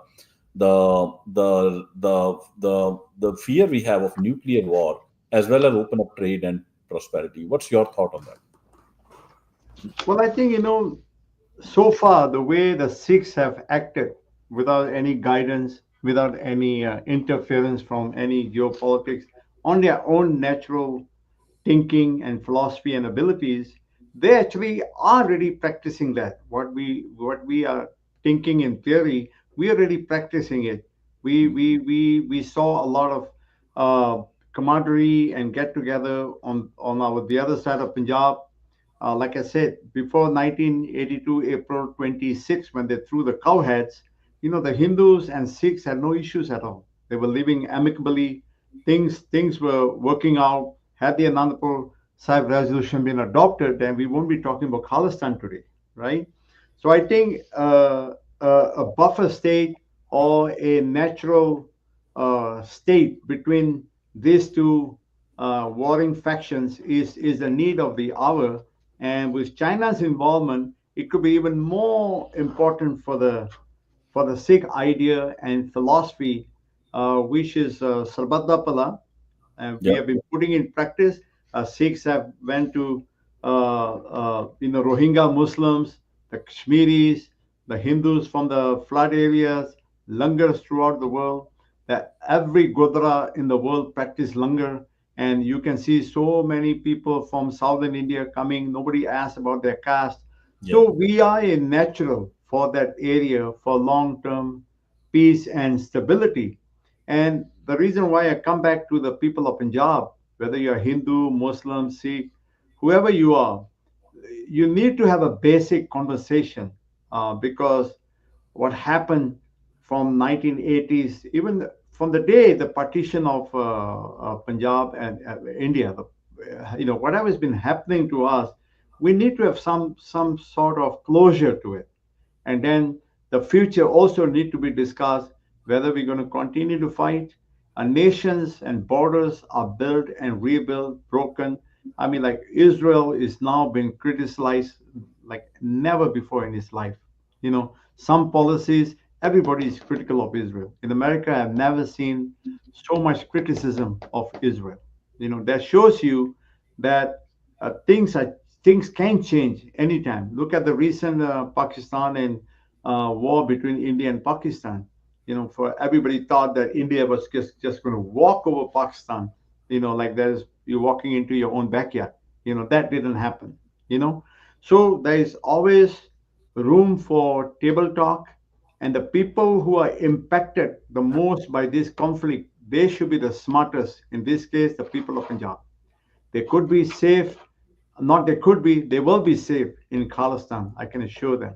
Because the history of Sikhs, if you go to the Maharaja Ranjit Singh, part of the reason why he was invited to take over, the gates of Lahore were thrown open by the he was majority invited. Hindu He was Muslim population. He didn't need to fight. He said, your ethics, your behavior, your equality approach has wooed us. You can protect us. You deserve the right to rule. And that's a big lesson for Sikhs, even today. We should keep on striving and practicing our Guru's message because we have a role to play in this. Even in the global politics, we have a role to play. One thing, and we have a couple of questions, and we'll go to the questions in the audience. I appreciate their patience. One last thing, one of the suggestions to move forward, it came from a Lenda Punjab brother, and I thank him for it. And I think it's a very practical suggestion, but I want to pick your brain. And his idea was that the Sikhs should, the main Jathebandis, we should gather them, start collecting them together, and and have Pakistan will be, he said, more than happy to give the Kartarpur area and declare it like a Vatican of the Sikhs.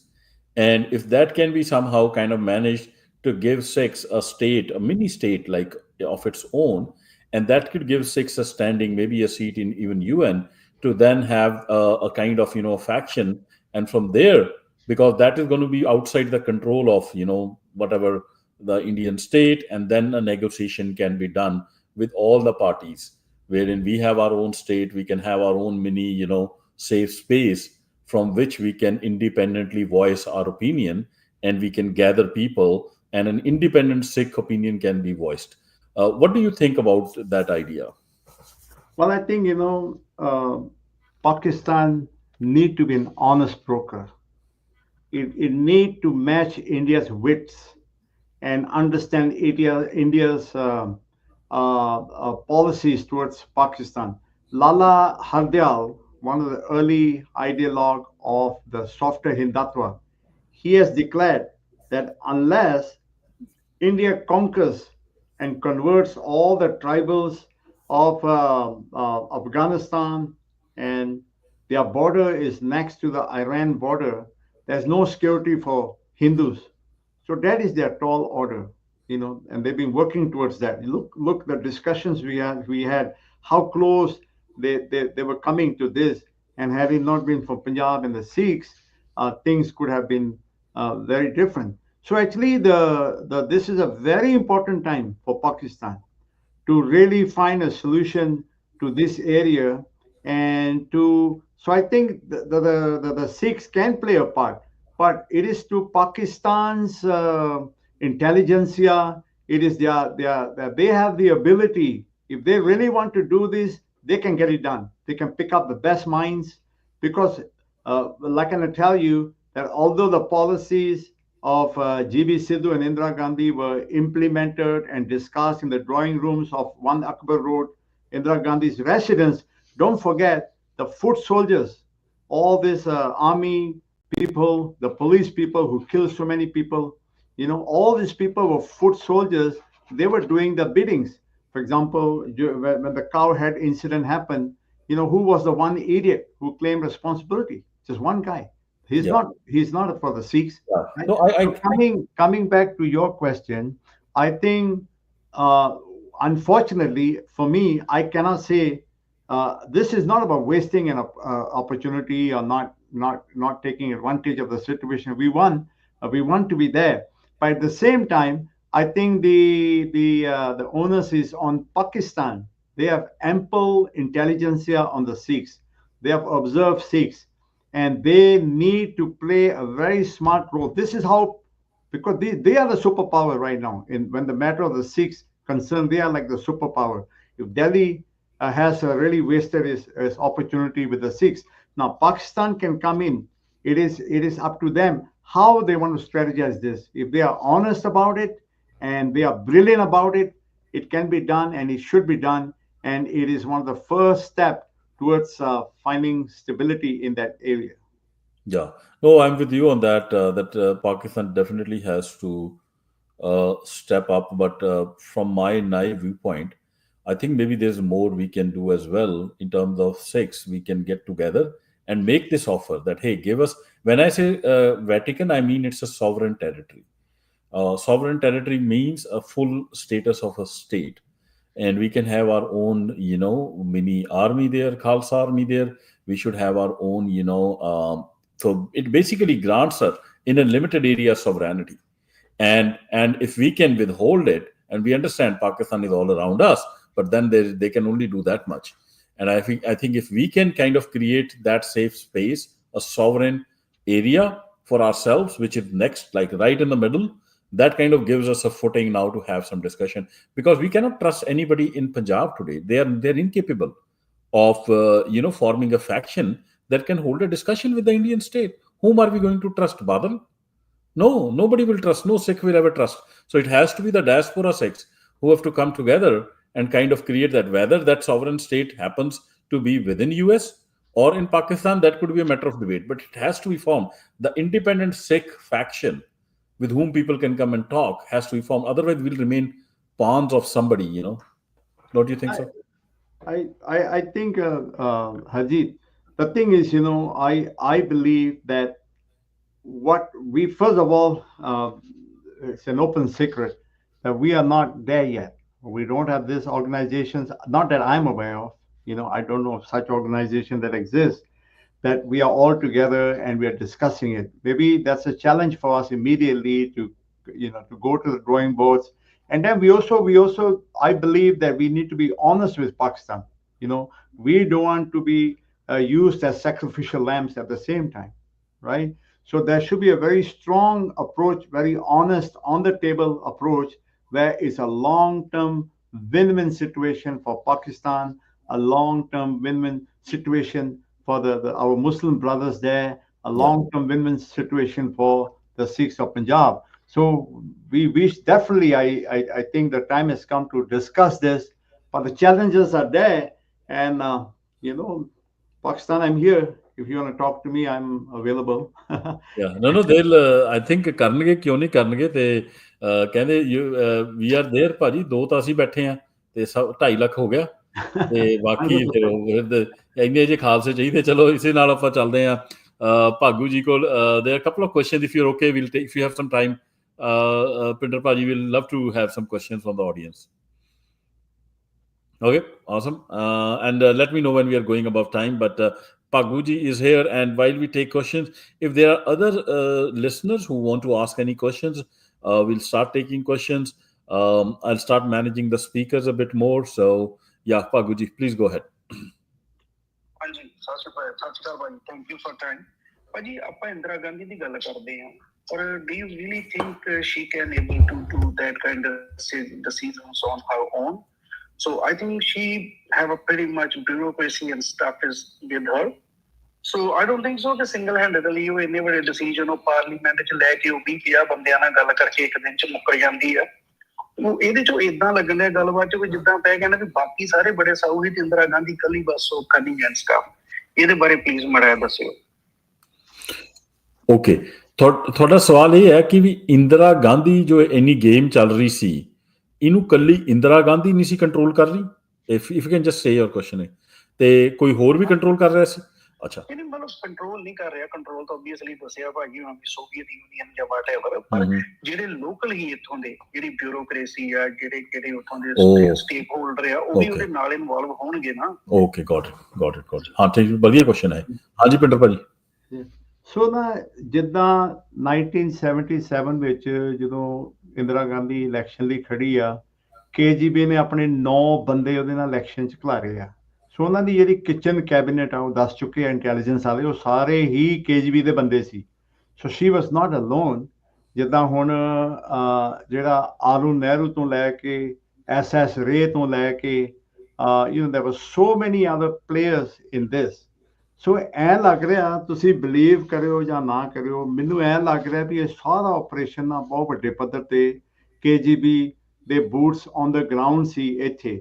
ਸੋ ਤਾਂ ਕਰਕੇ ਨਾ ਤੁਸੀਂ note ਕਰਿਓ, ਜਿਹੜੇ GBS Sidhu ਦੀ ਕਿਤਾਬ ਆ ਨਾ ਉਹਨੂੰ ਪੜ੍ਹਿਓ।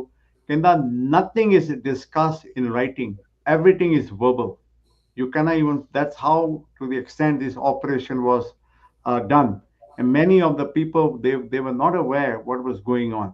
There was a very few people who were doing these biddings. And then, for example, you have when they found out that Lieutenant General Sinha, who was the Western Command head in Punjab, he has refused to attack Mehta Chowk to kill Pindramwale and, attack Pindramwale with armored vehicles. So when he refused to attack, so Indira Gandhi immediately had to stall her plans. So she invited him to become the chief of staff in Delhi. So ਉਹਨੂੰ ਕਹਿੰਦੇ ਦਿੱਲੀ ਆ you are the next chief of staff. So ਉਹਨੂੰ ਪਤਾ ਲੱਗ ਗਿਆ he is not without the Western Ten Command on your side, you cannot attack Darbar Sahib. So he was Right. stumbling. So ਉਹਨੂੰ ਲਾਲਚ ਨਹੀਂ ਦਿੱਤੀ. He was the next chief of staff to be. ਉਹਦੀ ਵਾਰੀ ਸੀ.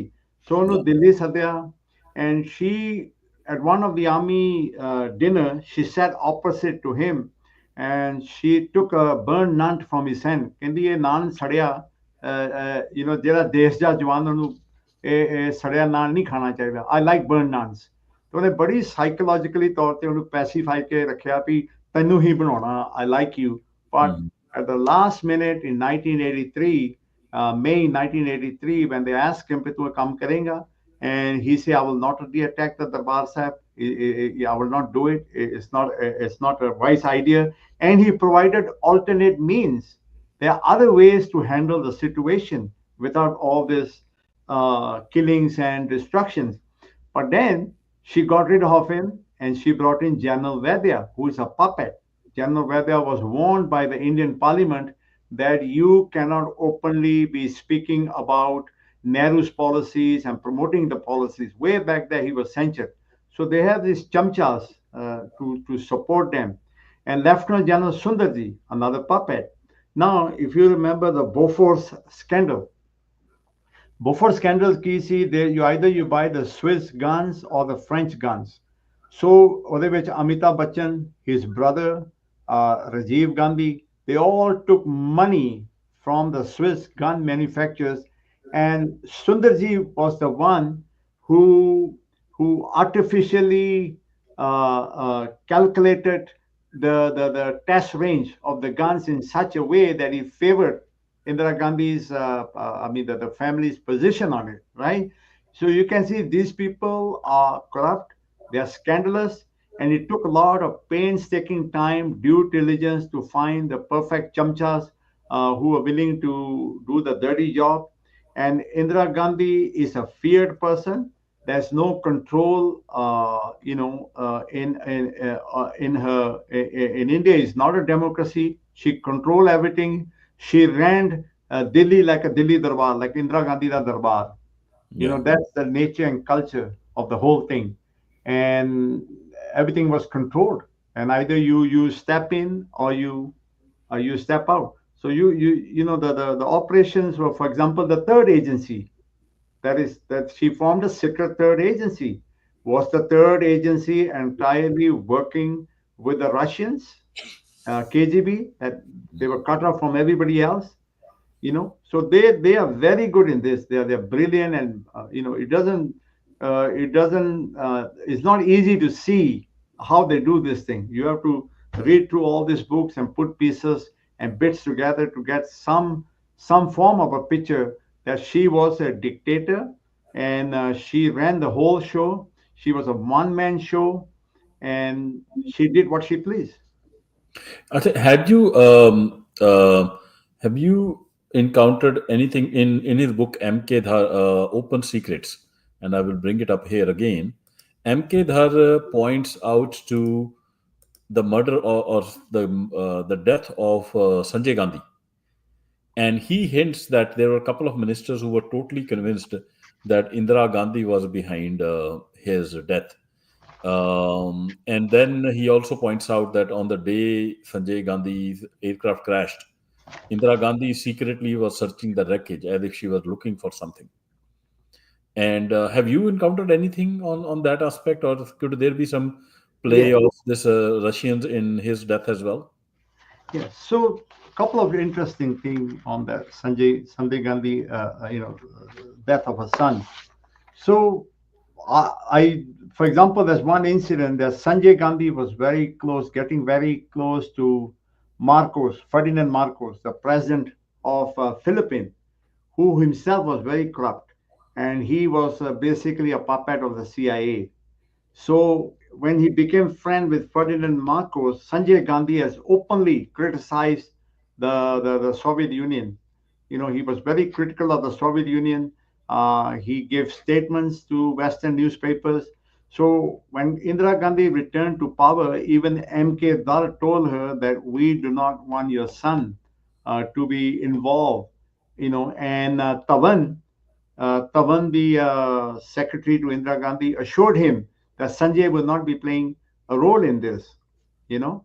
So there is definitely a lot of things to consider that Russia wasn't very happy with Sanjay Gandhi, and neither were many people around Indira Gandhi with Sanjay's unpredictable behavior and his way. The Russia Sanjay did not fit the Russians' version of a leader for India, like Indira Gandhi did. That is well established, you know.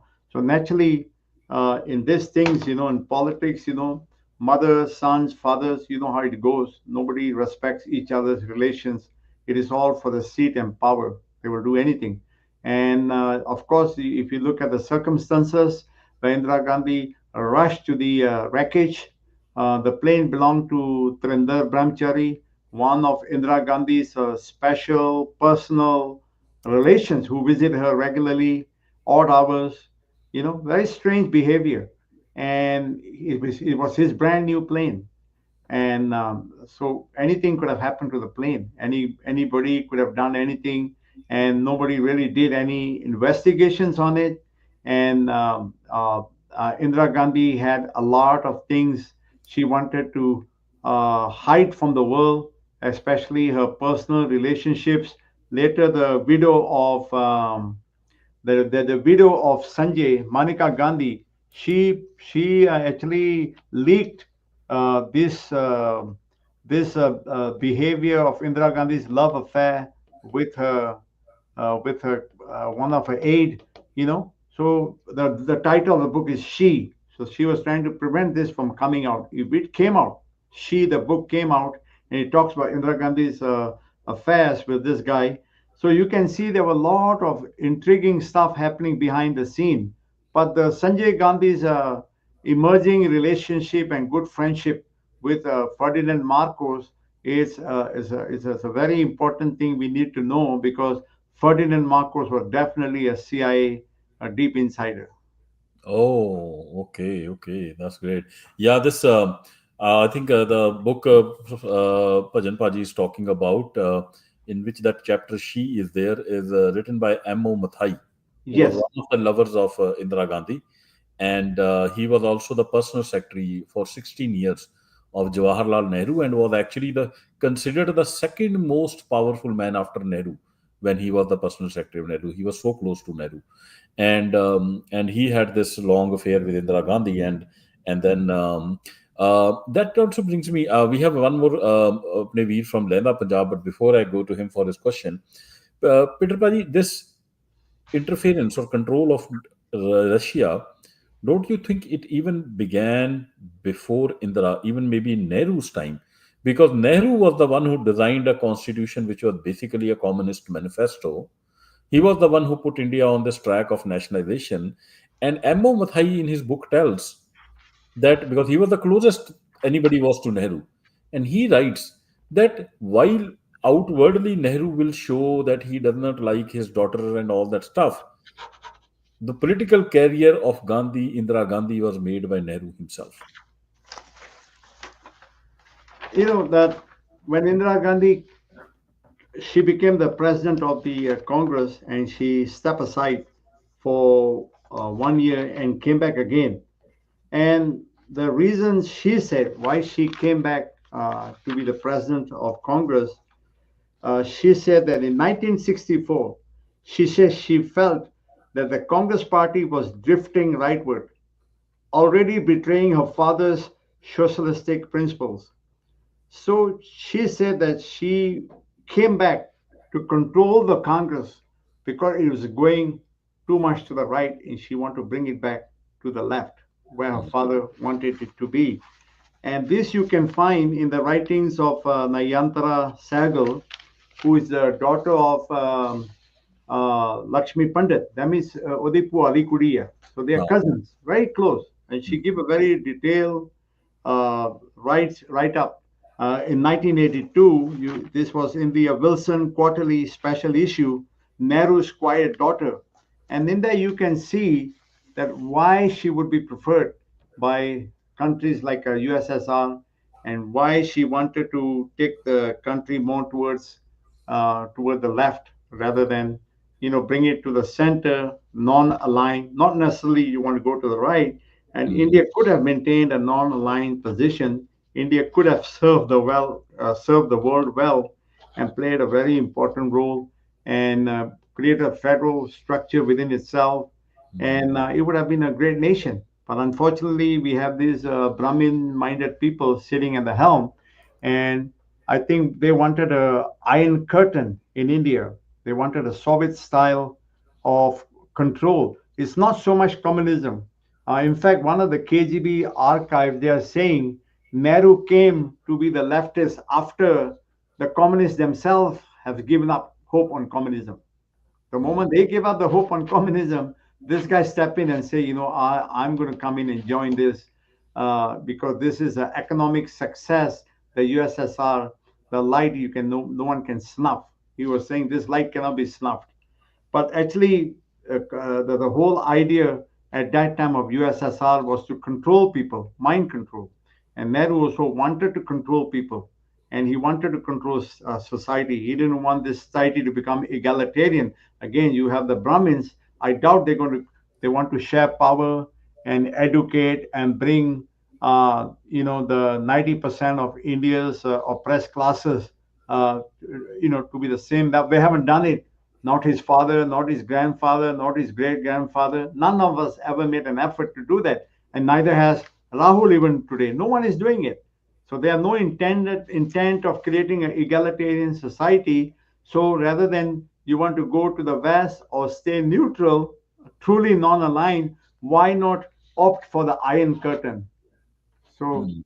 they joined the Russians, and they entrusted their economic policy to be controlled by Russians. All the weapons, everything was USSR, USSR, USSR, and the society became a USSR. And then those people who were trying to climb out of this bucket, and their legs were pulled by these Brahmin-minded people, especially the Sikhs of Punjab. They were leading egalitarian society, and look where they are bringing them today. And you can see that this is a deep, disturbing mindset of the Manuwad Brahminical forces that brought them to the doorsteps of the USSR. Yeah, yeah.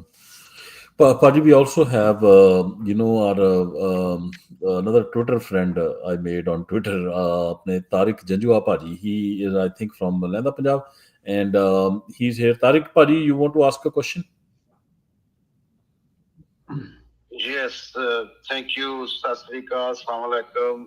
Uh, I don't want to change the subject as you are discussing about Indian leaders and criticizing them, and I think you're giving a pass to the Indians, those who really actually oppressing you. You are out there to make like India great again. I think we need to talk about the realities. Even if there was no Indira Gandhi, let's say there was Mr. Ramlal or anybody else, you think that things have been changed? No, maybe worse. So, I mean, guys, my question is, if there was no Indira Gandhi, would have been this history would have been changed, or there was a different result if you guys asked for some. I mean, in Anandpur Mata, if you look at it, I mean, it was nothing but a proposal to make a superpower. India could have become, even today, if they adopt that, they would become a superpower. I mean, whatever you guys are saying was really, I mean, admirable for anybody. I would say that Pindrawala Saab was a patriot. And I have no idea why you guys are keep saying something that if there was no Indra, there would have been different result. Yeah. What do you say, Arjun? Yeah, no, this is good. And before Paji, you answer, I kind of want to add to this question. I kind of agree with this notion because not only Tariq Paji, India would have been a superpower if Anandpur Mata was adopted. Anandpur Mata was nothing but a slightly different version of 14-point agenda by Muhammad Ali Jinnah. What was Jinnah's demand about a federal constitution with independent autonomous nations with minority safeguards is exactly what Anandapur Mata was talking about, with a slightly different twist and a sick twist. So my question, I think, Pinter Paji, I think the question from Tariq Paji is clear. Even if Indira was not on the stage, the Soviet Union was not there, would things have been different? Well, the thing is, there are a lot of ifs, there are a lot of ifs there. But definitely, if the Sikhs were given a chance or the Sikhs had a chance, I can assure you that things would have been much different for the whole region. And one thing you can see that these things, Tariq Saib is planned very meticulously. If you look at the murder of Shastri in Tajikistan, he died on Russian territory and they didn't want to do a post-mortem on him. 1964, Indira is saying that I want to get back the Congress on track. They're going too much on the right. 1966, Shastri dies, right? So there are so many ifs and so many lost opportunities. And if you want to talk about if it was a federal system, if we had a chance, which was stolen from not only from the Sikhs but all of India, we were all robbed of our destiny. We don't have sewage system there. We don't have toilets. We are next door to a country which is light years ahead of us in every aspect. So, from the point of humanity, I think the whole region suffered, including Pakistan. We could have all risen together in a dramatic manner. But today, from today, Sikh has to take control of their destiny. We cannot depend Yeah. for anyone to do that. And the point of discussion here, because honestly, a lot of these discussions we had are shocking. Most of us didn't know that we were thinking that it's only a Punjab centric issue. But the Brahmin mind, look how crafty they are. They wanted to finish Pakistan off. They want to control all the tribal areas. They want to do Shuddhi of the Muslims, convert them to Hindus. And this is all very well planned out and written. So that's why even more important for both our communities, the intellectual people, we need to rise very seriously. We need to rise above our emotional, feel good situation which we have, but we need to leverage that into more intellectual, political,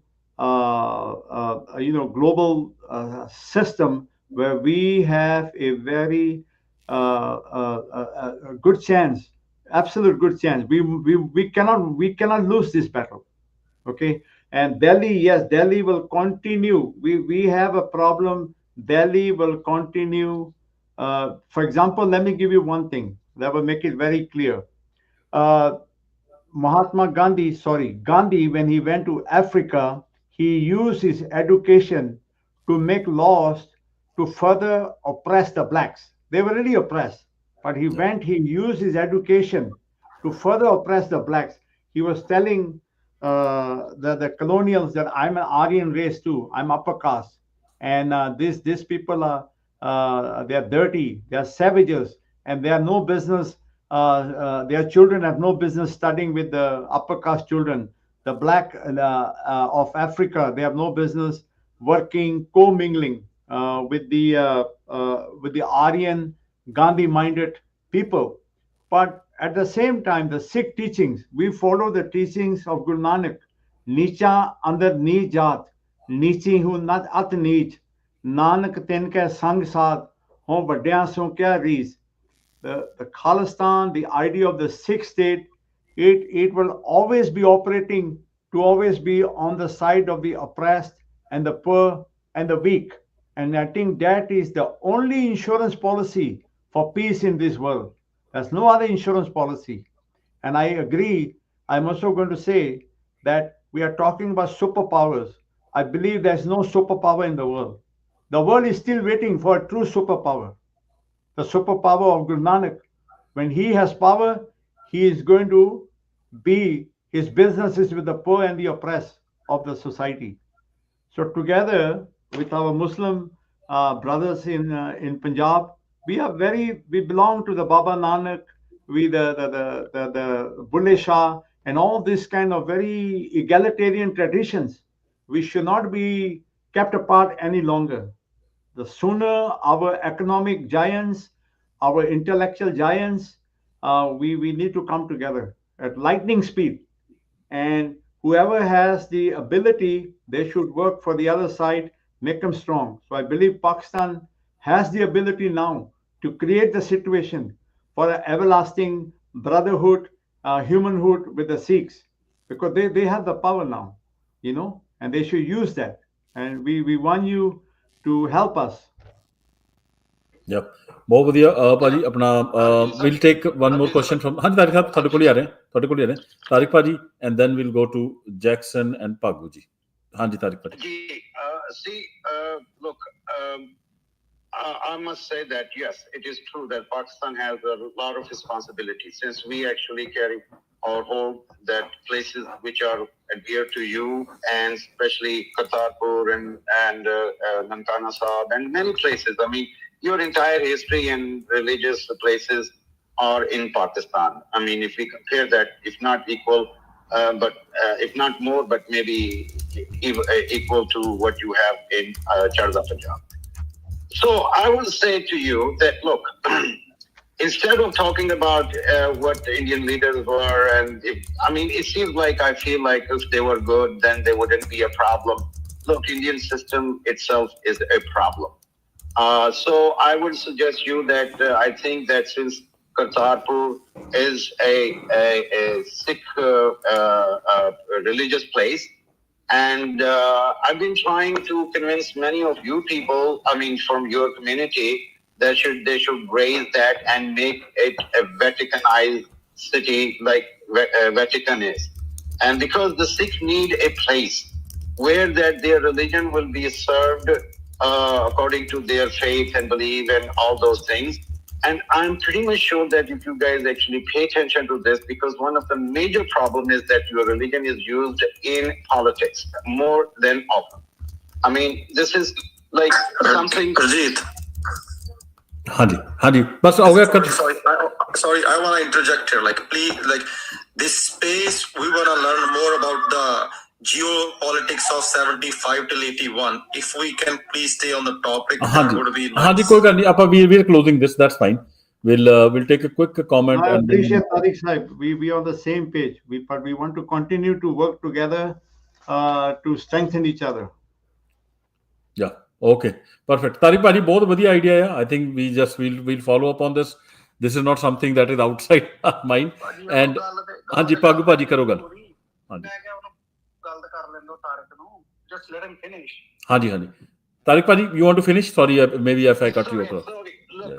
I don't want to, I just wanted to actually say this to show you that we have, we want you to have your position in the world in any way possible that we can assist, and that would be if I'm pretty much sure that if you demand that give Kartarpur to just like Catholics they have, you can have it, and you must have it. And if you raise that voice, we will support you. I will personally support you. I know many people, lawmakers, that they are willing to support this idea, but this has to come out without any nationality, without anything, as a Sikhi, because this will actually give you a platform in the United Nations. If anybody thinks that this is a bad idea or I am interfering into your religion, trust me, I have no intention. I just wanted to give you this idea, float this idea. You need a place. You cannot wait for something to happen in next 10 years, 15 years, 20 years. This could happen in months and you will be recognized, at least a platform. And that's it. Thank you very much. No disagreement there. Thank you. No disagreement there. Thank you. I just want to comment on this, Bhajan Paji. I want to bring this up further in whatever little way. This idea is what Tariq Paji had once discuss with me. And to me, I'm going to research this further, Tariq Paji. Like, what are the UN modalities of this, and how to take this further. And not sure how many, because I'm not part of any Sikh Jathebandi. I'm just an independent person myself. And We can talk about it. I think it does deserve a deeper look, and we've discussed it many times before. Even the '90s when I was there. So maybe we can talk and discuss it, and maybe make some plans and how we can approach this subject. okay, great, awesome. Jackson Paji is next. Jackson ji, go ahead. Hello, आवाज आ रही है मेरी? हाँ जी, आ रही है. हाँ जी, सत श्री अकाल जी. Well, actually, most of you know me by Ranjit Singh, but anyway. So I'm going to be very quick and then just get to the point. ਮੈਨੂੰ ਅੱਜ ਵੀ ਯਾਦ ਹੈ ਤਕਰੀਬਨ. Hello? हाँ जी. हाँ जी, ਮੈਨੂੰ ਅੱਜ ਵੀ ਯਾਦ ਹੈ ਤਕਰੀਬਨ 2015 ਦੇ ਵਿੱਚ ਜਦੋਂ ਸਿੱਖ ਫॉर ਜਸਟਿਸ ਉਹ ਆਪਣੀ ਇੱਕ ਪਟੀਸ਼ਨ ਕਰਦੇ ਹੁੰਦੇ ਸੀਗੇ, ਜਿੱਥੇ ਤਕਰੀਬਨ ਜਦੋਂ ਵੀ ਕੋਈ ਪ੍ਰੋਬਲਮ ਹੋਵੇ, ਜਦੋਂ ਵੀ ਉਹਨਾਂ ਦਾ ਕੋਈ ਮੁੱਦਾ ਹੋਵੇ, ਉਹ ਉਹਨਾਂ ਨੂੰ 25,000 ਪਟੀਸ਼ਨ ਅਤੇ ਸਿਗਨੇਚਰਸ ਦੀ ਜ਼ਰੂਰਤ ਹੁੰਦੀ ਸੀਗੀ, ਔਰ ਬਾਅਦ 'ਚ ਉਹ ਪਟੀਸ਼ਨ ਵਾਈਟ ਹਾਊਸ ਪਹੁੰਚ ਜਾਂਦੀ ਸੀਗੀ. ਮੈਂ ਇਹ ਗੱਲ ਇਸ ਲਈ ਕਹਿ ਰਿਹਾ ਵਾਂ ਕਿਉਂਕਿ ਆ ਜਿਹੜਾ H1B and OPT ਵੀਜ਼ਾ ਹੈਗਾ ਵਾ, ਜਿਨ੍ਹਾਂ ਲੋਕਾਂ ਦੇ ਨਾਲ ਮੈਂ ਕੰਮ ਕਰ ਰਿਹਾ ਵਾਂ, I mean they're all Americans, ਅਸੀਂ ਆਪਣੀ ਇੱਕ ਪਟੀਸ਼ਨ ਪਾ ਰਹੇ ਹਾਂ ਉਹ ਵਾਈਟ ਹਾਊਸ ਦੀ, ਜਿਹਦੇ ਵਿੱਚ ਸਾਨੂੰ ਤਕਰੀਬਨ ਲਗਭਗ 25,000 ਸਿਗਨੇਚਰਸ ਦੀ ਲੋੜ ਪਏਗੀ. ਮੈਂ ਬਸ ਇਹ ਕਹਿਣਾ ਚਾਹੁੰਦਾ ਕਿ ਜਿੰਨੇ ਵੀ ਤੁਸੀਂ ਹੈਗੇ ਹੋ, ਜਦੋਂ ਵੀ ਅਸੀਂ launch ਕਰਾਂਗੇ ਪਟੀਸ਼ਨ, ਬਸ ਤੁਸੀਂ ਸਾਈਨ ਕਰ ਦਿਓ. Why? Because after that the petition is going to go to White House, because H1B is something that I really want to fight. So I just wanted to bring that up to anyone. Just a quick just a quick comment. Visa space is being listened to by a lot of non-Punjabi speakers, so if you're able to just also say that in English as well. Yeah, Jackson, please go ahead. So I just want to say that so the H1B visa, I mean, first and foremost, I used to troll Sikhs, but I don't do that anymore. But once I learned about H1B, that's when I realized, something I need to do a 360. But so I was saying in 2015, Sikhs of Justice used to deploy this method where they used to file petitions, into the White House. The petition requires 25,000 signatures, and then the White House responds. So sooner or later, me and the people that I'm working with, because we're gonna be filing for a petition against the H1B as well as OPT, and once the petition goes live, make sure you all sign it. Why? Because although the minimum aim is 25,000, we want to aim for. Thanks, Jackson. Can you put your thing in the comments if you've got any questions relating to the topic, because we do have Sardar Bhajan Singh here, which relating to the topic. Okay. Please go ahead. Otherwise, I'm going to go to the next hand. Yeah. Sure.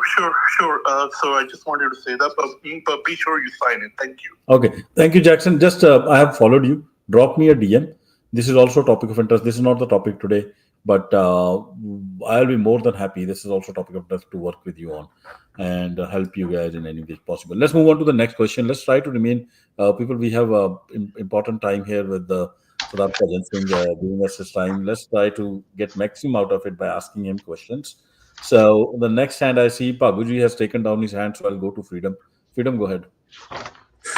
Okay, can you guys forgive me? Give me 5 minutes in Punjabi, because I really feel like. Please. Jidda marji karo gal. Hun we are in question answer session. You can speak any language. I think Sardar Bhajan Singh ji bhi khul ke gal nahi kar rahe, so I want to open up. ठीक है. Bhajan Singh ji, ਮੇਰੀ ਤੁਹਾਡਾ question ਮੈਂ ਸ਼ੁਰੂ ਕਰਨਾ, ਜਿਹੜਾ ਆਪਣਾ topic ਜਿੱਥੋਂ ਸ਼ੁਰੂ ਕੀਤਾ, ਜਿਹੜੀ ਜੀਓਪੋਲਿਟਿਕਸ ਚੱਲੀ, ਜਿਹੜਾ ਪਹਿਲਾਂ ਤੁਸੀਂ ਗੱਲ ਕੀਤੀ ਹੈ ਵੀ ਸਿੱਖਾਂ ਨੂੰ ਕਿਹਾ ਜਾਂਦਾ ਵੀ ਜੇ ਇੰਦਰਾ ਗਾਂਧੀ ਨਾਲ ਪੰਗਾ ਨਾ ਲੈਂਦੇ, ਨਾ ਮੂਵਮੈਂਟ ਚਾਹੁੰਦੇ, ਹਨਾ, ਸ਼ਾਇਦ ਕੁਝ ਹੋਰ ਹੋਣਾ ਸੀ.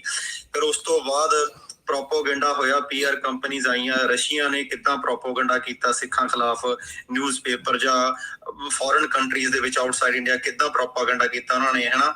ਤੇ ਉਸ ਤੋਂ ਬਾਅਦ ਜਿਹੜੀਆਂ ਹੋਰ ਕੰਟਰੀਜ਼ ਵੀ ਸੀਗੀਆਂ, ਜਿਵੇਂ ਇੰਗਲੈਂਡ ਦਾ ਨਾਮ ਆਉਂਦਾ ਹੈ ਜਾਂ ਪੈਲਸਤੀਨ ਦਾ ਨਾਮ ਵੀ ਆਉਂਦਾ ਸੀ, ਕਈ ਕੰਪਨੀਆਂ ਹਨਾ, ਕਈ ਇੰਟਰਵਿਊ ਤੁਹਾਡੀਆਂ ਚ ਆਇਆ ਹੈਗਾ। ਤੇ ਇਹ ਪ੍ਰੋਪੋਗੰਡਾ ਕਿਸ ਤਰ੍ਹਾਂ ਯੂਜ਼ ਕੀਤਾ? ਉਸ ਤੋਂ ਬਾਅਦ ਤੁਸੀਂ ਗੱਲ ਕੀਤੀ ਹੈ ਵੀ ਉਹ GB ਸਿੱਧੂ ਇੱਥੇ ਛੁੱਟੀਆਂ ਕੱਟਣ ਵੀ ਆਇਆ ਕੈਨੇਡਾ ਦੇ ਵਿੱਚ ਜਾਂ ਅਮਰੀਕਾ ਵਿੱਚ, ਉਹ ਖਾਲਿਸਤਾਨੀ ਸਿੱਖ ਲੱਭਣ ਆਏ। ਇਹਨੂੰ ਥੋੜਾ ਜਿਹਾ ਪੰਜਾਬੀ ਚ ਵਿੱਚ ਵਿਸਥਾਰ ਚ ਦੱਸ ਦੋਗੇ ਤਾਂ ਕਿ ਸਾਡੇ ਦਿਮਾਗ 'ਚ ਇਹ ਗੱਲ ਬਹਿ ਜੇ? ਬੇਨਤੀ ਪ੍ਰਵਾਨ ਕਰਿਓ ਜੀ। Is that for me? ਹਾਂਜੀ ਹਾਂਜੀ, ਸਰਦਾਰ ਭਜਨ ਸਿੰਘ ਜੀ। Okay. So ਮੈਂ ਨਾ ਇਹ ਗੱਲ ਕਰਦਾ ਵੀ ਜਿਹੜੀ UK ਦੀ ਇਨਵੋਲਵਮੈਂਟ ਹੈ ਨਾ, right? UK's involvement seems came very close to 1984. And you would find that UK is on the side of the Western Bloc. They also were supporting USA in the war in Afghanistan. So ਮੇਰੇ ਇੱਥੇ ਨਾ ਇੱਕ KGB ਦਾ agent ਆ, ਉਹਦੇ ਮੁੰਡੇ ਨਾਲ ਗੱਲ ਹੋਈ ਮੇਰੀ, ਰਾਈਟ? ਐਂਡ ਵੈਰੀ ਹੋਈ ਕਿਦਾਂ, ਇੱਕ ਸਾਡਾ ਇੱਥੇ CEO ਆ ਕੰਪਨੀ ਦਾ ਸਰਦਾਰ ਆ, ਤੇ ਉਹ ਮੈਨੂੰ ਕਹਿੰਦਾ, ਯਾਰ I've been looking at some of your writings and everything. I want you to talk to one of my employees. His dad used to work for the CIA. So ਕੁਝ ਉਹਦੀਆਂ ਗੱਲਾਂ, ਕੁਝ ਮੈਂ we had things together. ਉਹ ਕਹਿੰਦਾ ਵੀ ਜਦੋਂ just before 1984, France, Russia and UK wanted to sell helicopters and aircrafts to India. So each person were 3 contenders, right? So ਉਹ ਕਹਿੰਦਾ ਵੀ ਜਿਹੜਾ ਰਸ਼ੀਆ ਨਾ, ਇਹਨੇ France made rifles and weapons ਕਿਸੇ wear house ਦੇ ਵਿੱਚ ਅੰਮ੍ਰਿਤਸਰ ਦੇ ਵਿੱਚ ਰੱਖ ਦਿੱਤੀਆਂ, and told the Indian government that France is supporting the Khalsa movement. So India got angry and told France, we're not going to deal with you, right? This is the son of a KGB agent who talked to me personally. But on the other hand, there was a genuinely arms race going on. And this is my personal belief, unless this inquiry comes out and tell otherwise, because it doesn't make sense in the geopolitics of 1979 onwards, where UK is with the United States. So it'll be difficult for them to be supporting Indira Gandhi at that level. So maybe they wanted to make her happy in that way, and maybe just to keep keep the warfare just within India and focus on the Sikhs. So in a very narrow support they give, which is again for the Sikhs is major, right? So I believe that's the UK role, unless we see a bigger role that coming up. And traditionally, you have seen the UK government, they've always been siding with the Indian government, you know. Secondly, on the Palestinian issue, this is one place where you can see the genius of the Brahmin mind. India has a relationship with the Russians going back to 1960. Very high level relationship. They kept it hidden. And because this was told to me by, I guess, the ambassador to Norway, Mr. Harinder Singh or Harjinder Singh, who defected. Who defected to the West, a protester the 1984 attack. He also became a member of the parliament. Harinder Singh, Norway. I believe he was the ambassador to Norway. He told me personally when he came to USA, I was asking him how serious this relationship. He said this level of relationship is going on since 1960, but due to the nature of things and the relationship, the Muslim world, the power of the oil embargo and all that, they kept it under the radar. So you can see how Yasser Arafat, for the Palestinians who are listening today, Yasser Arafat used to call Indira Gandhi my sister. And so he had so much respect for her. And he was very brutally used by her, probably took all his secrets, and they were further sold out to the interests of to the state of Israel. So she was no friend of no one. And under those circumstances, Yasser Arafat was one person who applauded the attack on the Darbar Sahib and justified the attack. On the other hand, a close confidant lieutenant of Yasser Arafat, George Habas, he condemned Yasser. He said, no, the Sikhs have the right to fight for freedom. So I think that in the Palestinian freedom struggle, there was voices who supported the Sikhs And Yasser Arafat, of course, maybe he was relying on the Russians, and uh, in that context, he did support Indira Gandhi's and support her attack. In fact, Yasser Arafat was trying to support. You can see he was playing in the hands of the Russians and Indira Gandhi when they were planning all this. But the feudal lord in a book, she write about these plans to really create war in this area. Yasser Arafat offered to send commandos to free Bhutto from the prison, and he gave the offer to Bhutto's son, who were trained in India.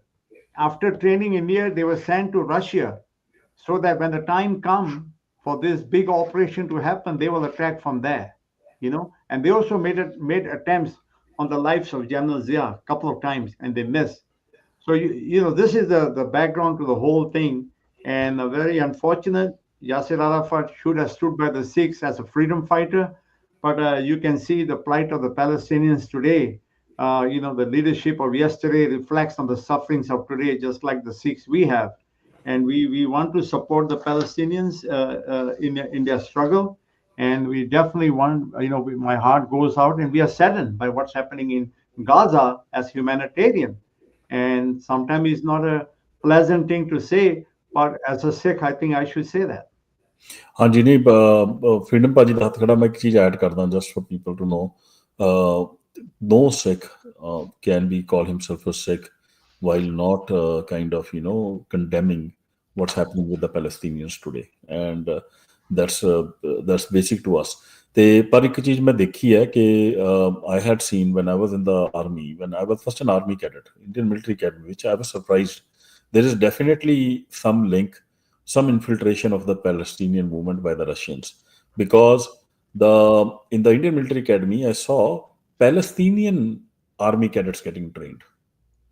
This is I have personally seen. Okay, then this is year 2000, which is after many things have kind of calmed down. This is after Cold War era. Okay, so I was always surprised, like what are Palestinian officers doing getting trained in the Indian military academy?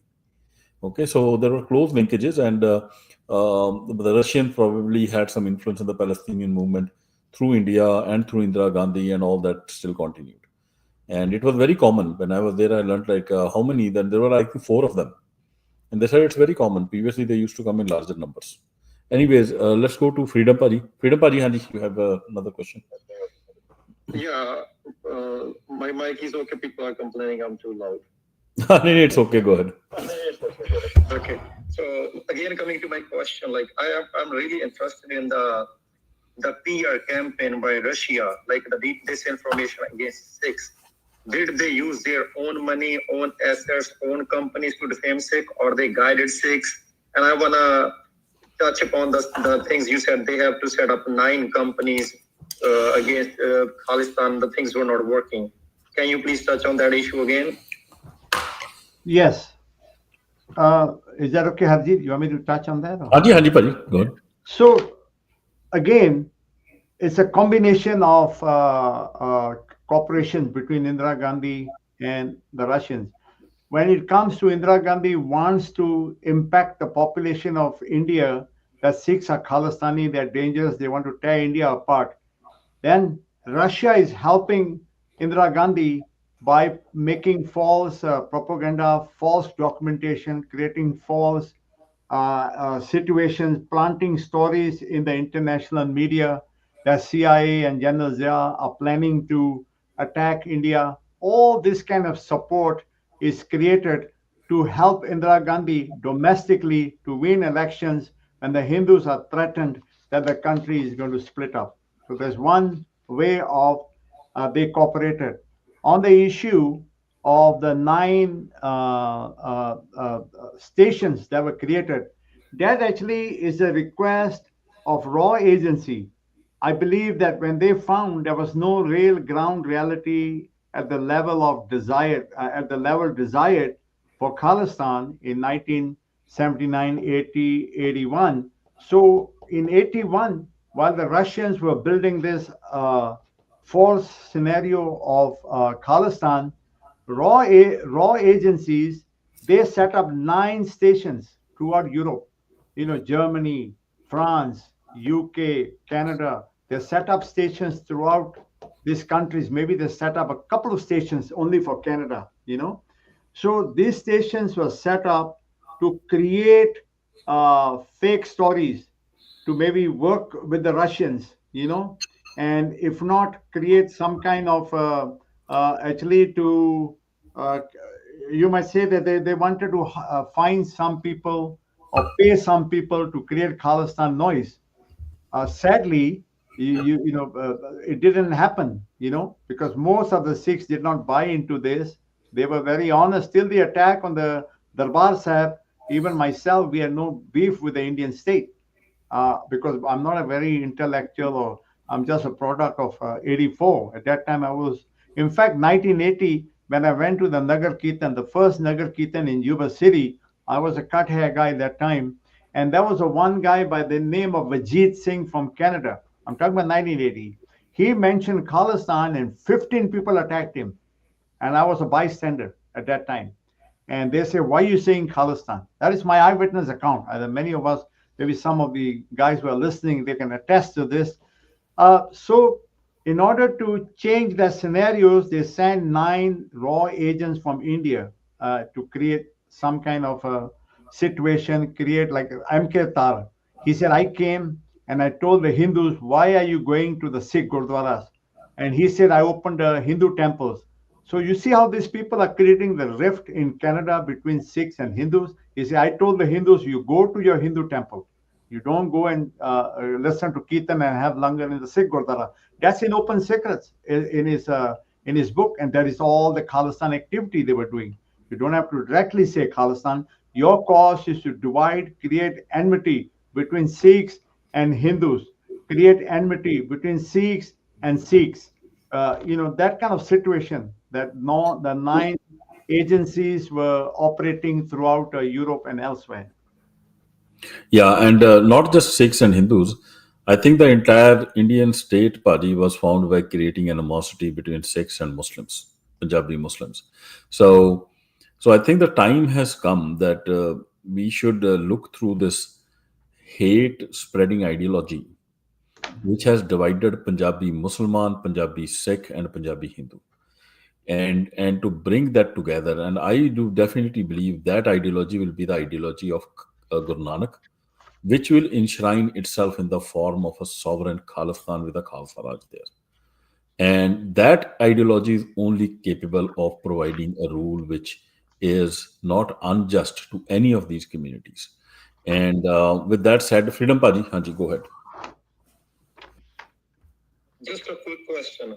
Where can I find all the documentation or the articles about this PR campaign by Russia against Sikhs?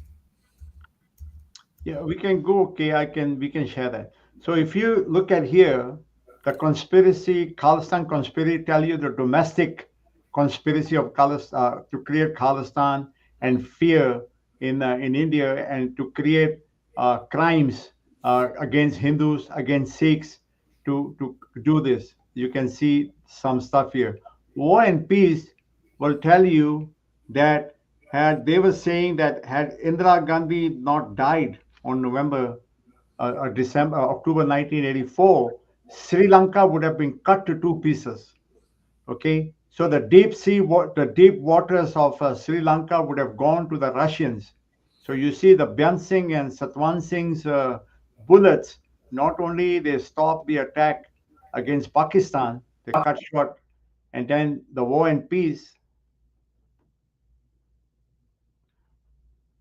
So the War and Peace book tells you other scenarios that were there.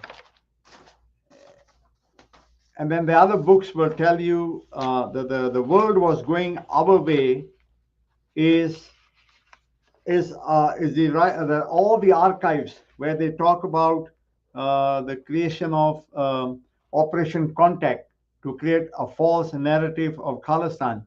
In that the world was going our way, the Mitrakan archives, you can find all the money, evidence of all the money that was sent to India. There's another book called Love Letter to America, that is also a book by another uh, KGB agent who actually uh, protested against India's and Russia's intervention in Bangladesh. So you can see all these materials on the slideshow that I presented. You can see most of the materials there, but it goes a lot further than that. The soldier recalls. If you read soldier recalls, you can see how Lieutenant General Sinha, when he was a director for military intelligence, I think it was he went to before the 1984. He went somewhere near the emergency or post emergency, somewhere there. He went to Afghanistan, and one of the top Afghan official told him about the plans that we were going to attack from our side, and we would have met in the middle and shook hands. So there's all kind of books out there, and somebody is interested, you can email me. You can get my email to Harjeet. I can give you a list of all the materials, and you can piece things together. There's no end to this. I mean, you look at the Wilson reports.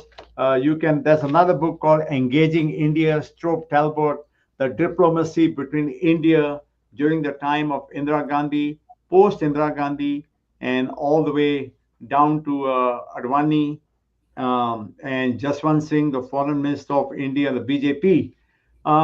This is a very small list, but if you really want to get into the knowing about the KGB and the level of infiltration they had in India, this is a good place to start. The world was going our way, and you got two chapters on India, and then you can complement this with other stuff. If you want to learn about the level of meeting and what they were planning, how to attack, how to kill General Zia, that all you can see in My Feudal Lord, Pamina Durrani. You can find that book, and so on and on.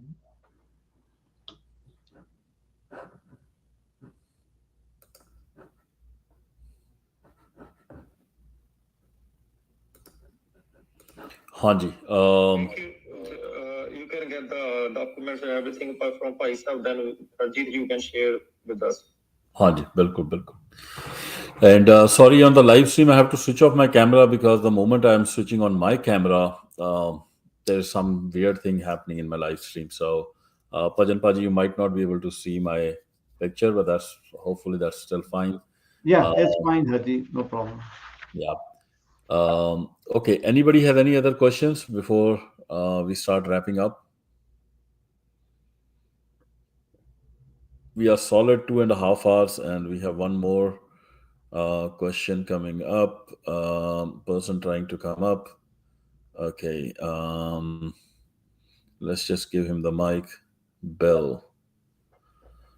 Okay. Yeah, my question actually was not answered. If I can repeat that again. हाँ जी तारिक साहब चलो करो गल हाँ जी जी जी sir, मेरा question यही है कि had there was no Indira Gandhi and Pindrawala Sahab came out with those kind of demands or proposals, would there be a change? I mean, would that 1984 massacre would not happen? I mean, ये मेरा question है क्योंकि हमने अभी सुने कि that the gentleman said that he has no beef with the Indian state.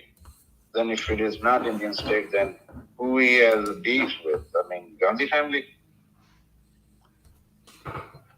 So I think, Tariq Saab, your question is a very good question.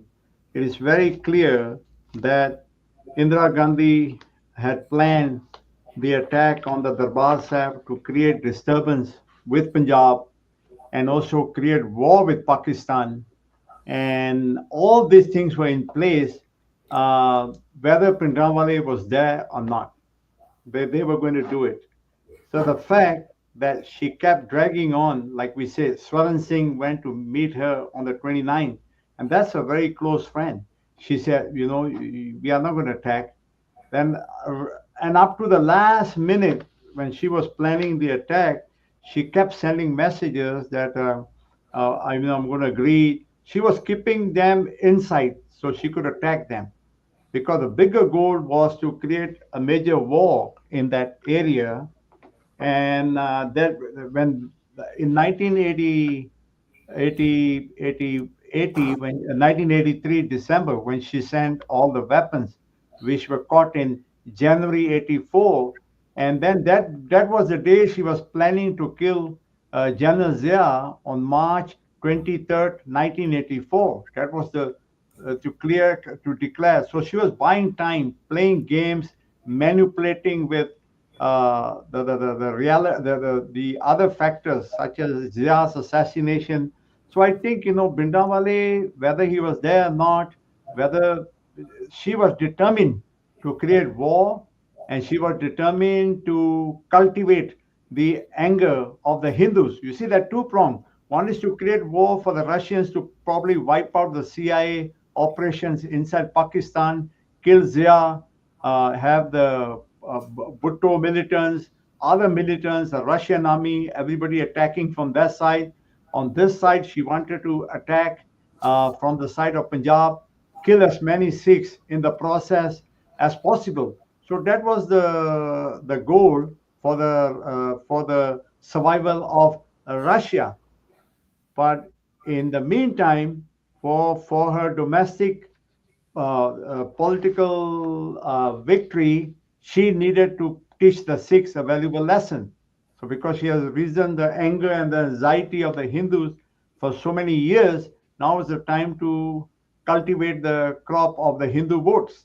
Yeah, but Pajanpaji, sorry to interrupt you. Sorry to interrupt you, but here is the point, right? That yes, Indira Gandhi did Operation Blue Star, and it was a very bad thing, and it kind of broke whatever little relationship was left between the Sikhs and India.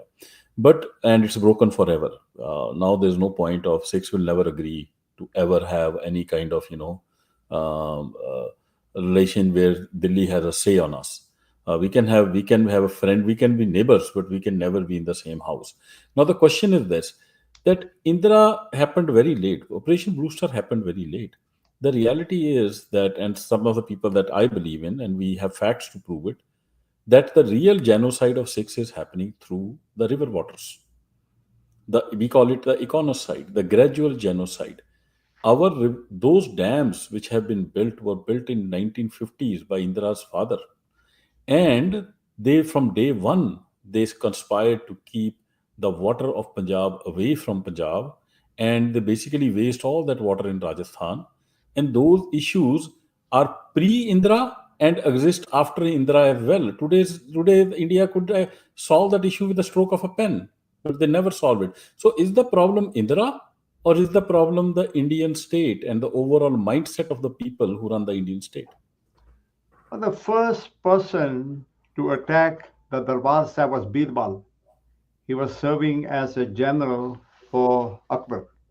And he came and shook down Guru Arjan and told him that he wants certain amount of money and he's going to go to war in Afghanistan. When he come back, he is going to raise Amritsar to the ground.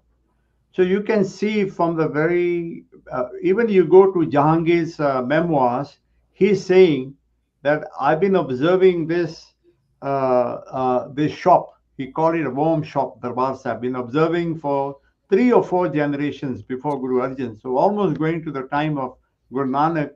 And so this whispering campaign against Sikhi, like I said, the Nichanda, Nijat, and the whole idea of Guru Nanak's philosophies, the brunt of opposition was coming from the upper caste, the Hindus, and it continued in different forms, throughout. So Punjab has to be beacon, and the policy is still in place, by the way. And they even today, the idea is to create a barren land here, I would say, to create a Gaza-like situation. You know, they want to expel as many Sikhs as they can from Punjab. They want to take away your waters. They want to destroy the land. I mean, there is absolutely no question about that. I mean, I'm afraid that they maybe, with the current geopolitical situation, we might have a little breathing room, and they might want to create districts, and they might want to create exactly like if you want to go from one district to another, you have to go through some bypass, just like the people of Palestinian to visit their own relatives. They are going through checkpoints within their own state. So the idea is to destroy every aspect of Sikhi. That is no doubt. It's a declared war on Sikhi. And we were trying to understand certain segments of it from 80, because I think it's very important. We were told a very different story. So it comes out now that a person like Sant Pindramwale, with his limited sources of information and whatever, he is truly a hero in this. I would say that he did not fall into the trap. Can you believe? Can you imagine the pressure of Pindramwale to stay Khalistan? The immense pressure on him that involved the Russians and all the communists and everybody, every person. He has sang the song many times. You know, a panchi a kalla, ede magar shikari bote. Maybe he knew a lot more than what we think he knew. Subek Singh, General Subek Singh, have dealt with the Russians. He has fought with the KGB in the Mukti Bahini forces. Maybe a person like him know a thing or two when Indira Gandhi has a mind set on hitting you and destroying you. No one can stop her. Many people have said that. So the basic idea is the battle of Amritsar. That's why I say the attack on Amritsar. It's not Operation Blue Star. The attack is on Amritsar and Delhi. It has happened before many times. It happened again. So that's the point of our discussion.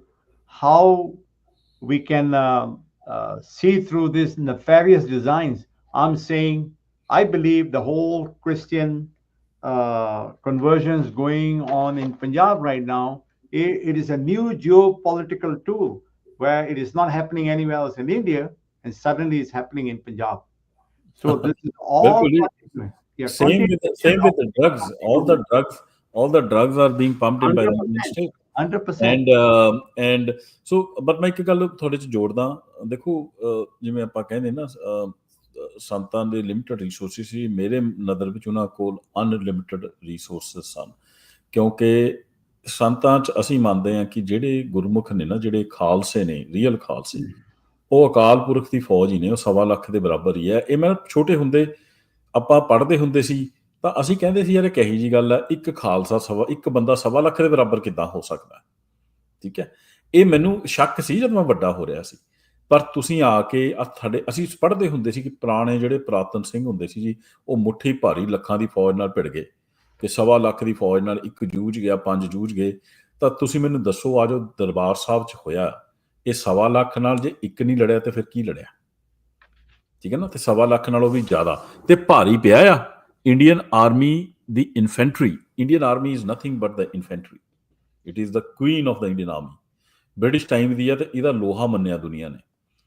Infantry ਨੇ ਘੁਟਨੇ ਟੇਕ ਦਿੱਤੇ, ਹਾਰ ਕੇ ਇਹਨਾਂ ਨੂੰ tank ਲਿਆਣੇ ਪਏ ਜਦ infantry ਨੇ ਕਿਹਾ ਸਾਡੇ ਬਸ ਦੀ ਗੱਲ ਨਹੀਂ ਹੈਗੀ। ਤੇ ਟੈਂਕ ਲਿਆ ਕੇ ਬੇਸਿਕਲੀ ਅਕਾਲ ਤਖਤ ਇਹਨਾਂ ਨੂੰ ਡਿਸਟਰੋਏ ਕਰਨਾ ਪਿਆ, ਇੱਕ ਖਾਲਸੇ ਨੂੰ ਫੜਨ ਨੂੰ ਲਈ। ਤੇ ਇਹ ਇਹਨਾਂ ਲਈ ਇਹ ਚੀਜ਼ਾਂ ਨੇ ਨਾ ਭਜਨ ਭਾਜੀ, ਮੇਰਾ ਤਾਂ ਚਲੋ ਮੈਂ ਇੰਨਾ ਖੁਸ਼ਕਿਸਮਤ ਨਹੀਂ ਸੀ ਕਿ ਮੈਂ ਸੰਤਾਂ ਦੇ ਦਰਸ਼ਨ ਕੀਤੇ ਹੋਣ, ਪਰ ਜਿਨ੍ਹਾਂ ਨੇ ਕੀਤੇ ਨੇ ਦੇ ਆਰ ਤੁਸੀਂ ਖੁਸ਼ਕਿਸਮਤ ਹੋ ਸਾਰੇ। ਤੇ ਕਿਉਂਕਿ ਤੁਸੀਂ ਉਹ ਜੋ ਦਰਸ਼ਨ ਕੀਤੇ ਨੇ ਨਾ, ਚਲੋ ਆਪਾਂ ਤਾਂ ਗੁਰੂ ਨਾਨਕ ਪਾਤਸ਼ਾਹ ਦੇ ਦਰਸ਼ਨ ਰੋਜ਼ ਹੀ ਕਰਦੇ ਹਾਂ ਗੁਰੂ ਗ੍ਰੰਥ ਸਾਹਿਬ ਦੇ ਰੂਪ ਵਿੱਚ, ਪਰ ਤੁਸੀਂ ਪ੍ਰਤੱਖ ਹਿਊਮਨ ਫਾਰਮ ਵਿੱਚ ਜਦ ਤੁਸੀਂ ਖਾਲਸੇ ਨੂੰ ਦੇਖਦੇ ਹੋ ਨਾ, ਤੇ ਉਹ ਸ਼ਾਂਤੀ ਨਜ਼ਰ ਆਉਂਦੇ ਸਾਨੂੰ ਅੱਜ ਦੀ ਡੇਟ 'ਚ। ਤੇ ਕੋਈ ਵੱਡੀ ਗੱਲ ਨਹੀਂ, ਇਹ ਪੰਥ 'ਚ ਖਾਲਸੇ ਆਉਂਦੇ ਰਹੇ ਆ ਹਜ਼ਾਰਾਂ ਦੀ ਗਿਣਤੀ 'ਚ। ਅੱਜ ਕੱਲ੍ਹ ਥੋੜ੍ਹਾ ਘੱਟ ਆਉਂਦੇ ਆ, ਆਣੇ ਜ਼ਰੂਰ ਨੇ। ਤੇ ਇਹ ਬਹੁਤ ਛੇਤੀ ਅਸੀਂ ਜੋ ਲੱਗਦੀ ਹੈ ਨਾ ਇੰਡੀਅਨ ਸਟੇਟ ਬੜੀ ਪਾਵਰਫੁਲ ਤੇ ਬੜੀਆਂ ਏਜੰਸੀਆਂ ਤੇ ਬੜੀਆਂ ਫਲਾਣਾ, ਇਹ ਜਦ ਇਹਨਾਂ ਦਾ ਖੋਖਲਾਪਨ ਖੁੱਲ੍ਹ ਕੇ ਸਾਹਮਣੇ ਆਉਂਦਾ ਨਾ, ਇਹ ਫਿਰ ਤਾਸ਼ ਦੇ ਪੱਤੇ ਦੀ ਤਰ੍ਹਾਂ ਬਿਖਰਦੇ ਨੇ, ਤਾਸ਼ ਦੇ ਪੱਤੇ ਦੀ ਤਰ੍ਹਾਂ। ਤੇ ਉੱਦਾਂ ਹੀ ਇਹ ਸਮੇਟੇ ਜਾਣੇ ਆ। ਤੇ ਕਰ ਲੈਣ ਤੋਂ ਇਹਨਾਂ ਨੂੰ ਮੌਕਾ ਹੈਗਾ, ਇਹਨਾਂ ਦਾ ਟਾਈਮ ਹੈਗਾ। ਪਰ ਅਸੀਂ ਇੱਕ ਦੋ ਸਵਾਲ ਹੋਰ ਲੈ ਲਈਏ। ਭਾਗੂ ਭਾਜੀ ਤੁਸੀਂ ਕਰ ਲਓ ਤੇ ਫਿਰ ਫਰੀडम ਭਾਜੀ ਕਰੋ। ਮੈਂ ਭਾਜੀ ਜੇ ਬੀਰਬਲ ਵਾਲੇ ਐਪੀਸੋਡ ਦੇ ਉੱਤੇ ਮਾੜੀ ਜਿਹੀ ਲਾਈਟ ਸ਼ੇਅਰ ਕਰ ਦੋ, ਉਹ ਮੇਰੇ ਲਈ ਨਿਊਜ਼ ਹੀ ਸੀ। ਬੀਰਬਲ ਕਿੰਨੀ ਫਸਟ ਦਰਬਾਰ ਸਾਹਿਬ। ਹਾਂ, ਇਹਦੇ ਥੋੜੇ ਰੈਫਰੈਂਸਿਸ ਵੀ ਦਿਓ, ਅਸੀਂ ਰਿਸਰਚ ਕਰਾਂਗੇ, ਬੜਾ ਜ਼ਰੂਰੀ ਆ।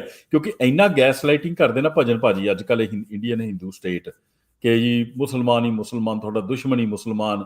ਤੇ ਜਦ ਕਿ ਰਿਐਲਿਟੀ ਅਸੀਂ ਪੜ੍ਹਦੇ ਹਾਂ ਤਾਂ ਦੇਖਦੇ ਹਾਂ ਉੱਥੇ ਤਾਂ ਅੱਧਾ ਤੋਂ 90% ਕੰਮ ਤਾਂ ਇੱਧਰੋਂ ਚੱਲ ਰਿਹਾ ਸੀ ਬਾਹਮਣਾ ਵੱਲੋਂ। ਤੇ ਥੋੜਾ ਜਿਹਾ ਰੋਸ਼ਨੀ ਪਾਓਗੇ ਬੀਰਬਲ ਵਾਲੀ ਕਹਾਣੀ ਤੇ ਹੋਰ? ਸੋ ਮੈਂ ਨਾ ਜਿਹੜੀ ਹੈਗੀ ਨਾ ਕਿਤਾਬ ਕੈਪਟੀਵੇਟਿੰਗ ਦ ਸਿੰਪਲ ਹਾਰਟਡ, ਇਹ ਜ਼ਰੂਰ ਗੂਗਲ ਕਰਿਓ। ਸੋ ਕੈਪਟੀਵੇਟਿੰਗ ਸਿੰਪਲ ਹਾਰਟਡ ਦੇ ਵਿੱਚ ਅਸੀਂ ਇਹ ਡਾਕੂਮੈਂਟ ਕੀਤਾ ਵੀ ਜਿਹੜਾ ਬੀਰਬਲ ਸੀ ਐਕਚੁਅਲੀ ਟੈਕਨੀਕਲ ਕੀ ਆ ਇੱਕ ਜਿਹੜੀ ਕੈਪਟੀਵੇਟਿੰਗ ਸਿੰਪਲ ਹਾਰਟਡ ਆ ਕਿਉਂ ਇਹਦੇ ਵਿੱਚ ਅਸੀਂ ਇੱਕ ਚੀਜ਼ ਲਿਆਂਦੀ ਵਿੱਚ ਮੁਗਲ ਬ੍ਰਾਹਮਣ ਕੋ ਰੂਲ। ਹਮੇਸ਼ਾ ਕਿਹਾ ਜਾਂਦਾ ਵੀ ਇਹ ਇਨਵੇਡਰਸ ਮੁਗਲ ਆਏ ਸੀ, ਪਰ ਜੇ ਤੁਸੀਂ ਕੱਲੇ ਮੁਗਲ ਰਾਜੇ ਦੇ ਨਾਲ ਤੁਸੀਂ ਵੇਖੋਗੇ ਜਿਹੜੇ ਉਹਨਾਂ ਦੇ ਸਲਾਹਕਾਰ ਟੈਕਸ ਕਲੈਕਟਰ ਜਿਹੜੇ ਉਹਨਾਂ ਦੀ ਆਰਮੀ ਨੂੰ ਟ੍ਰੇਨ ਕਰਦੇ ਸੀ ਤੇ ਐਡਮਿਨਿਸਟ੍ਰੇਟਿਵ ਜਿਨ੍ਹਾਂ ਦੀਆਂ ਡਿਊਟੀਆਂ ਸੀ ਜਿਹੜਾ ਕੰਮ ਚਲਾ ਰਹੇ ਸੀ ਨਵਰਤਨ ਸਾਰੇ ਇਹੀ ਸਨ ਪੂਰੇ। ਹਾਂਜੀ, ਸੋ ਉਹ ਜਿਹੜੇ ਬੰਦੇ ਸੀ ਸਾਰੇ ਔਰੰਗਜ਼ੇਬ ਦੇ ਟਾਈਮ ਦੇ ਉੱਤੇ ਓਵਰ 40% ਜਿਹੜੇ ਐਡਮਿਨਿਸਟ੍ਰੇਟਿਵ ਡਿਊਟੀ ਸੀ ਉਹ ਸਾਰੇ ਬ੍ਰਾਹਮਣ ਰਾਜਪੂਤ ਇਹਨਾਂ ਦੇ ਹੱਥ ਸੀ, ਠੀਕ ਨਹੀਂ। ਸੋ ਤੁਸੀਂ ਕਹਿ ਲਓ ਵੀ ਜਿਹੜੀ ਉੱਚੀ ਜਾਤ ਆ ਇਹ ਡਿਫੈਕਟੋ ਕੋ ਰੂਲਰ ਸੀ ਮੁਗਲਾਂ ਦੇ। ਸੋ ਮੁਗਲ ਬ੍ਰਾਹਮਣ ਕੋ ਰੂਲ। ਸੋ ਇਹਦੀ ਜਿਹੜੀ ਕਹਿ ਲਓ ਵੀ ਜਿਹੜੀ ਇਹ ਸ਼ਿਕਾਇਤਾਂ ਆ ਰਹੀਆਂ ਸੀ ਵੀ ਅਕਬਰ ਕੋਲ ਆ ਰਹੀਆਂ ਸੀ ਵੀ ਇਹਨੇ ਸਾਡਾ ਰਹਿਣ ਸਹਿਣ ਦਾ ਤਰੀਕਾ ਬਦਲ ਦਿੱਤਾ, ਸਾਡੇ ਰਸਮਾਂ ਨੂੰ ਬਦਲ ਦਿੱਤਾ। ਇਹ ਗੁਰੂਆਂ ਨੇ ਆਪਣੀ ਸੋਚ ਲੈ ਕੇ ਇਹਦੇ ਵਿੱਚ ਆਏ ਨੇ। ਹਾਂਜੀ, ਗੁਰੂ ਅਰਜਨ ਪਾਤਸ਼ਾਹ ਦੇ ਖਿਲਾਫ ਜਹਾਂਗੀਰ ਦੇ ਕੋਲ ਜਾ ਕੇ ਇਹ ਸਾਰੀਆਂ ਇਹਨਾਂ ਨੇ ਸ਼ਿਕਾਇਤਾਂ ਕੀਤੀਆਂ। ਉਹਦਾ ਹੀ ਨਤੀਜਾ ਇਹ ਆ ਵੀ ਬੀਰਬਲ ਨੂੰ ਇੱਕ ਬਹੁਤ ਵੱਡੀ ਬਗਾਵਤ ਹੋਈ ਸੀ ਅਕਬਰ ਦੇ ਖਿਲਾਫ ਅਫਗਾਨਿਸਤਾਨ 'ਚ। ਸੋ ਉਹਨੇ ਆਪਾਂ ਜਰਨੈਲ ਭੇਜਿਆ। ਉਹਦਾ ਜਰਨੈਲ ਸੀ ਉਹ ਹੈਗੇ ਸੀ ਬੀਰਬਲ। ਇਹ 1606 ਦੀ ਗੱਲ ਆ, ਗੁਰੂ ਅਰਜਨ ਦੀ ਸ਼ਹਾਦਤ ਤੋਂ ਕੁਝ ਸਾਲ ਪਹਿਲੋਂ। ਸੋ ਉਹ ਅੰਮ੍ਰਿਤਸਰ ਪਹਿਲੋਂ ਰੁਕਿਆ। ਉਹਨੇ ਜਾਣਾ ਜੰਗ ਕਰਨ ਅਫਗਾਨਿਸਤਾਨ ਸੀ, ਪਹਿਲੋਂ ਅੰਮ੍ਰਿਤਸਰ ਰੁਕਿਆ ਤੇ ਉੱਥੇ ਉਹਨੇ ਸੋਚਿਆ ਵੀ ਜਿਹੜੀ ਇਹ ਬੜੇ ਚਿਰਾਂ ਦੀ ਇਹ ਧੁੱਖ ਦੀ ਗੱਲ ਆ, ਇਹਦਾ ਵੀ ਕੋਈ ਮੈਂ ਇਲਾਜ ਕਰਕੇ ਜਾਵਾਂ। ਸੋ ਉਹਨੇ ਗੁਰੂ ਸਾਹਿਬ ਨੂੰ ਕਿਹਾ ਵੀ ਸਾਨੂੰ ਇੰਨਾ ਮਾਮਲਾ ਦੇ ਟੈਕਸ ਦੇ। ਗੁਰੂ ਸਾਹਿਬ ਨੇ ਕਿਹਾ ਵੀ ਸਾਨੂੰ ਕੁਝ ਸਹੂਲਤਾਂ ਮਿਲੀਆਂ, ਇਹ ਗਰੀਬ ਆ। ਛੱਪੜੀ ਦੇ ਉੱਤੇ ਕੰਢੇ ਬੈਠੇ ਲੋਕੀ ਊੜਾ ਗੁਰਮੁਖੀ ਸਿੱਖਦੇ ਸੀ, ਉਹਨਾਂ ਨੇ ਕੀ ਟੈਕਸ ਦੇਣਾ ਸੀ, ਠੀਕ ਨਹੀਂ। ਹੁਣ ਜਿਹੜਾ ਅੱਜ ਕੱਲ੍ਹ ਤੁਸੀਂ ਦਰਬਾਰ ਸਾਹਿਬ ਨੇ, ਇਹ ਤੇ ਗੱਲ ਹੈ ਨਹੀਂ ਸੀ ਉਦੋਂ। ਹਾਂਜੀ, ਸੋ ਉਹਦੇ ਵਿੱਚ ਫਿਰ ਉਹਨੂੰ ਉੱਧਰ ਜੰਗ ਦੀ ਕਾਹਲੀ ਸੀ ਉਹਨੂੰ। ਫਿਰ ਉਹ ਕਹਿੰਦਾ ਮੈਂ ਜਦੋਂ ਆਊਂਗਾ, ਜੇ ਮੈਨੂੰ ਇੰਨਾ ਪੈਸਾ ਨਾ ਮਿਲਿਆ, ਇੰਨਾ ਮਾਮਲਾ ਨਾ ਮਿਲਿਆ, ਤੇ ਮੈਂ ਇਹ ਸਾਰਾ ਸ਼ਹਿਰ ਤੁਹਾਡਾ I will raze the city to the ground. ਉਹ ਜਦੋਂ ਉੱਥੇ ਜੰਗ ਵਿੱਚ ਗਿਆ, ਸਭ ਤੋਂ ਵੱਡੀ ਹਾਰ ਅਕਬਰ ਦੀ ਉੱਥੇ ਆਈ ਆ, ਸਭ ਤੋਂ ਜ਼ਿਆਦਾ ਫੌਜ ਉੱਥੇ ਮਰੀ ਆ। ਤੇ ਵਿੱਚੇ ਬੀਰਬਲ ਵੀ ਅਕਬਰ ਵਾਸਤੇ ਜਿਹੜੇ ਇਨਵੇਡਰ ਸੀ ਬਾਹਰੋਂ ਆਏ, ਜਿਨ੍ਹਾਂ ਨੂੰ ਬਾਰ-ਬਾਰ ਕਿਹਾ ਜਾਂਦਾ ਵੀ ਇਹ ਇਨਵੇਡਰਸ ਆ, ਇਹ ਮੁਸਲਮਾਨ ਆਪਣੇ ਹਿੰਦੂਆਂ ਤੇ ਇਹਨਾਂ ਨੇ ਆ ਕੇ ਇਨਵੇਜਨ ਕੀਤੀ ਆ, ਤੇ ਇਨਵੇਡਰ ਦੇ ਵਿੱਚੋਂ ਬੀਰਬਲ ਤੇ ਸ਼ਹੀਦੀਆਂ ਪਾ ਰਹੇ ਨੇ ਨਾਲ ਉਹਨਾਂ ਦੇ। ਸੋ ਆ ਇਹ ਗਾਥਾ ਸਾਰੀ ਵਿੱਚ ਉਹਦੇ ਡਿਟੇਲ ਸਾਰੇ ਰੈਫਰੈਂਸਸ ਲਿਖੇ ਆ ਜੀ। ਗੌਟ ਇਟ ਬਹੁਤ ਧੰਨਵਾਦ ਤੁਹਾਡਾ। ਹਾਂਜੀ ਫਰੀडम ਭਾਜੀ। I just want to add on to the thing you were saying about Sant Ji. When you talk about spiritualism or Sant Ji, when you say he could have done this, he could have done this, that's a useless human talk. Yeah. When the person is at that level where Sant Ji was, human mind cannot comprehend. And if you wanna check his like his level or at what stage he was, there was an interview with the lady from UK. She used to do meditation and she used to tell people about their future. And when she had a live conversation with the Sant Ji shocked her and told her everything. Like, at this age, you started doing meditation, and at this point, you got this power, blah, blah, blah. So to compare those spiritual persons with a normal brain, or you try to define with your normal human brain, is impossible. That's why when you say Khalsa, that's the real Khalsa behind it. Who is like, Arjan kaisa chahiye, jaisa har hi hoye. So Holy Saint is like his holy God. That's all. ਬਿਲਕੁਲ ਸਿੰਘੋ ਸੱਤ ਵਚਨ ਨੇ। ਤੇ ਮੈਂ ਗੱਲ ਕਹਿਣਾ ਚਾਹੁੰਦਾ ਭਾਜੀ ਵੀ since 1984 ਜੇ ਮੇਰਾ ਅੱਜ ਕੱਲ ਮੈਂ 66 ਅੱਜ ਮੈਂ ਤੁਰੀ ਜਾ ਰਿਹਾ ਨਾ, ਇੰਸਪੀਰੇਸ਼ਨ ਮਹਾਂਪੁਰਖਾਂ ਦੀ ਆ, ਜੋ ਇਹਨਾਂ ਦੀ ਕੁਰਬਾਨੀ, ਇਹਨਾਂ ਦਾ ਗੁਰਮਤ, ਇਹਨਾਂ ਦਾ ਗਿਆਨ, ਸਭ ਕੁਝ। ਇਹ ਸਾਡੀ ਲਾਈਟ ਹੈ ਜੀ। ਇਹਨਾਂ ਨੂੰ ਵੇਖ ਕੇ ਹੀ ਕਦਮ ਪਰ ਕਦਮ ਚੱਲ ਰਹੇ ਹਾਂ।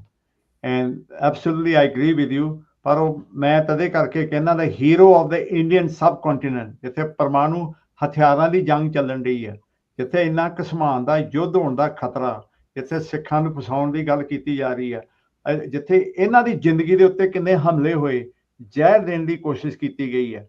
ਕੋਈ ਤਰੀਕਾ ਨਹੀਂ ਵਰਤਿਆ ਗਿਆ ਮਹਾਂਪੁਰਖਾਂ ਨੂੰ ਐਲੀਮੀਨੇਟ ਕਰਨ ਦਾ, ਪਰ ਪਰਮਾਤਮਾ ਦੀ ਰਹਿਮਤ ਆ ਵੀ ਇੰਨੀ ਅੱਗ ਦੇ ਵਿੱਚੋਂ ਮਹਾਂਪੁਰਖ ਹੀ ਨਿਕਲ ਸਕਦੇ ਆ। ਇਹ ਅਕਾਲ ਪੁਰਖ ਹੀ ਇੰਨੀ ਹਨੇਰੀ ਚੋਂ ਕਿਸੇ ਨੂੰ ਯਾਨੀ ਕਿ ਕਹਿ ਲਓ ਵੀ ਇੰਨੀ ਚੜ੍ਹਦੀ ਕਲਾ ਦੇ ਵਿੱਚ ਰੱਖ ਕੇ ਤੇ ਉਹਨਾਂ ਨੂੰ ਸ਼ਹੀਦੀ ਪਾ ਕੇ, ਔਰ ਜਿਹੜੀਆਂ ਸਾਡੇ ਵਰਗੀਆਂ ਨੂੰ, ਮੈਂ ਆਪਣੇ ਆਪ ਨੂੰ ਕਹੂੰਗਾ ਵੀ ਅਸੀਂ ਤੇ ਜੇ ਇੱਕ ਮੈਂ ਜੋ ਵੀ ਗੱਲ ਕਰ ਰਿਹਾ, ਜੋ ਵੀ ਮੈਂ ਤੇ ਮੈਨੂੰ ਕਦੀ ਜ਼ਿੰਦਗੀ ਨਹੀਂ ਮੈਂ ਸੋਚਿਆ ਮੈਂ ਕਿਤਾਬ ਪੜ੍ਹੂੰਗਾ। ਮੈਂ ਸੱਚੀ ਗੱਲ ਦੱਸਾਂ, ਸਭ ਤੋਂ ਵੱਡੀ ਨਫ਼ਰਤ ਮੈਨੂੰ ਕਿਤਾਬਾਂ ਨਾਲ ਸੀ, ਪਰ ਮੈਂ ਕਦੀ ਸੋਚਿਆ ਨਹੀਂ ਵੀ ਇਹ ਮਹਾਂਪੁਰਖਾਂ ਦੀ ਪ੍ਰੇਰਨਾ ਦੇ ਨਾਲ ਇਹਨਾਂ ਦੀ ਜਿਹੜੀਆਂ ਕੈਸਟਾਂ, ਇਹਨਾਂ ਦੇ ਬਚਨ ਸੁਣੇ ਆ, ਉਹ ਸਾਡੇ ਵਰਗੇ ਨਲਾਇਕ ਬੰਦਿਆਂ ਨੂੰ ਵੀ ਕਿਤਾਬਾਂ ਪੜ੍ਹਨ ਲਾਤਾ। ਮੈਂ ਬੜੀਆਂ ਕਹਾਣੀਆਂ ਸੁਣੀਆਂ ਸਿੰਘੋ, ਜੋ ਮਹਾਂਪੁਰਖਾਂ ਦੇ ਜਿਨ੍ਹਾਂ ਨੇ ਦਰਸ਼ਨ ਕੀਤੇ ਨੇ ਨਾ, ਉਹਨਾਂ 'ਚ ਵੀ ਨਜ਼ਰ ਆਉਂਦੀ ਆ ਉਹ ਚੀਜ਼। ਤੇ ਇਹ ਜਿਹੜੀ ਚਲੋ ਜੋ ਵੀ ਹੈਗਾ ਆ, ਤੇ ਹੁਣ ਮੌਕਾ ਆ, ਦੇਖੋ ਜੋ ਵੀ ਸਾਡੇ ਪੁਰਾਤਨ ਸਿੰਘਾਂ ਨੇ ਕਰਨਾ ਸੀ, ਚਲੋ ਇਹ ਤਾਂ ਹੁਣ ਕੰਟੈਂਪਰੇਰੀ ਨੇ। ਅਸੀਂ ਹੂਸੋ ਐਵਰ ਜਿਹੜੇ ਅੱਜ ਦੀ ਡੇਟ ਵਿੱਚ ਅਸੀਂ ਉਹਨਾਂ ਦੀ ਚੀਜ਼ਾਂ ਦੇ ਅਸੀਂ ਇੰਨੇ ਨੇੜੇ ਜੰਮੇ ਆ ਨਾ, ਅਸੀਂ ਵੀ ਲੱਕੀ ਆ ਇਸ ਮਾਮਲੇ 'ਚ। ਤਾਂ ਇਹ ਤਾਂ ਸਾਨੂੰ ਪ੍ਰੇਰਨਾ ਲੈਣੀ ਚਾਹੀਦੀ ਹੈ। ਤੇ ਬਾਕੀ ਇਹ ਗੱਲ ਪੱਕੀ ਹੈ ਭਜਨ ਭਾਜੀ, ਮੇਰੀ ਨਜ਼ਰ ਵਿੱਚ ਸਿੱਖ ਐਜ਼ ਅ ਪੰਥ ਨਾ, ਅਸੀਂ ਜੋ ਵੀ ਮਾੜਾ ਮੋਟਾ ਜੋ ਭਰਮ ਭੁਲੇਖਾ ਸੀ ਨਾ, ਮੈਨੂੰ ਤਾਂ ਕਲੀਅਰ ਨਜ਼ਰ ਆ ਰਿਹਾ ਸਾਡੀ ਕਲੈਕਟਿਵ ਕੌਨਸ਼ੀਅਸ ਬਿਲਕੁਲ ਹਟ ਗਈ ਹੈ ਦਿੱਲੀ ਨਾਲੋਂ। ਤੇ ਟਾਈਮ ਇਜ਼ ਰਾਈਪ। ਇਹ ਜੀਓ ਪੋਲੀਟੀਕਲੀ ਮੌਕਾ ਵੀ ਕ੍ਰੀਏਟ ਹੋ ਰਿਹਾ। We'll have to show leadership. ਸਾਡੀ ਜਥੇਬੰਦੀਆਂ ਨੂੰ ਇਕੱਠਾ ਹੋ ਕੇ we'll have to kind of go and find out a kind of path. ਜਿਵੇਂ ਇੱਕ ਆਪਣਾ ਇੱਥੇ ਤਾਰਿਕ ਵੀਰ ਵੀ ਕਹਿ ਕੇ ਗਿਆ ਆ, we have to create a state at some part in the world where we have a safe space to ਆਪਣੀ ਜਿਹੜੀ ਕਹਿ ਲਓ ਆਪਣੀ ਵੋਇਸ ਖੜੀ ਕਰਨ ਦਾ। ਉੱਥੇ ਤੋਂ ਫਿਰ ਅੱਗੇ ਗੱਲਾਂ ਤੁਰਨਗੀਆਂ। But I don't see there any more question, but time ਵੀ ਬਹੁਤ ਹੋ ਗਿਆ। ਭਜਨ ਭਾਜੀ, do you want to say anything last? You want to wrap up and then we can wrap up the space. So I want to say, ਜਦੋਂ ਐਡੀ ਵੱਡੀ ਇਹ ਜੰਗ ਆ, ਐਡੇ ਵੱਡੇ ਇਹਦੇ ਵਿੱਚ ਫੈਸਲੇ ਲਏ ਗਏ ਆ, when the stakes are so high, ਉੱਤੋਂ ਇੱਕ ਮੈਂ ਕਹੂੰਗਾ ਕਾਕਰੋਚ ਚਿੱਚੜ ਉੱਠ ਕੇ ਆਵੇ KPS ਵਰਗਾ, ਤੇ ਉਹ ਵਿੱਚ ਆਪਣੇ ਆਪ ਨੂੰ ਕਹੇ ਅਸੀਂ ਮਸੀਹਾ ਜੀ, ਇਹ ਹਾਸੋ ਜਿਹੜੀਆਂ ਗੱਲਾਂ ਬਣ ਜਾਂਦੀਆਂ। ਸੋ ਮੈਂ ਤੁਹਾਨੂੰ ਇੱਕ ਗੱਲ ਛੱਡਣੀ ਚਾਹੁੰਦਾ, ਜਿੱਦਾਂ ਉਹ ਕਹਿੰਦੇ ਵੀ ਮੈਂ 2011 ਦੇ ਵਿੱਚ UN ਨੂੰ ਰਿਪੋਰਟ ਦਿੱਤੀ ਸੀ ਡੀਮਨਸ ਵਿਦਿਨ।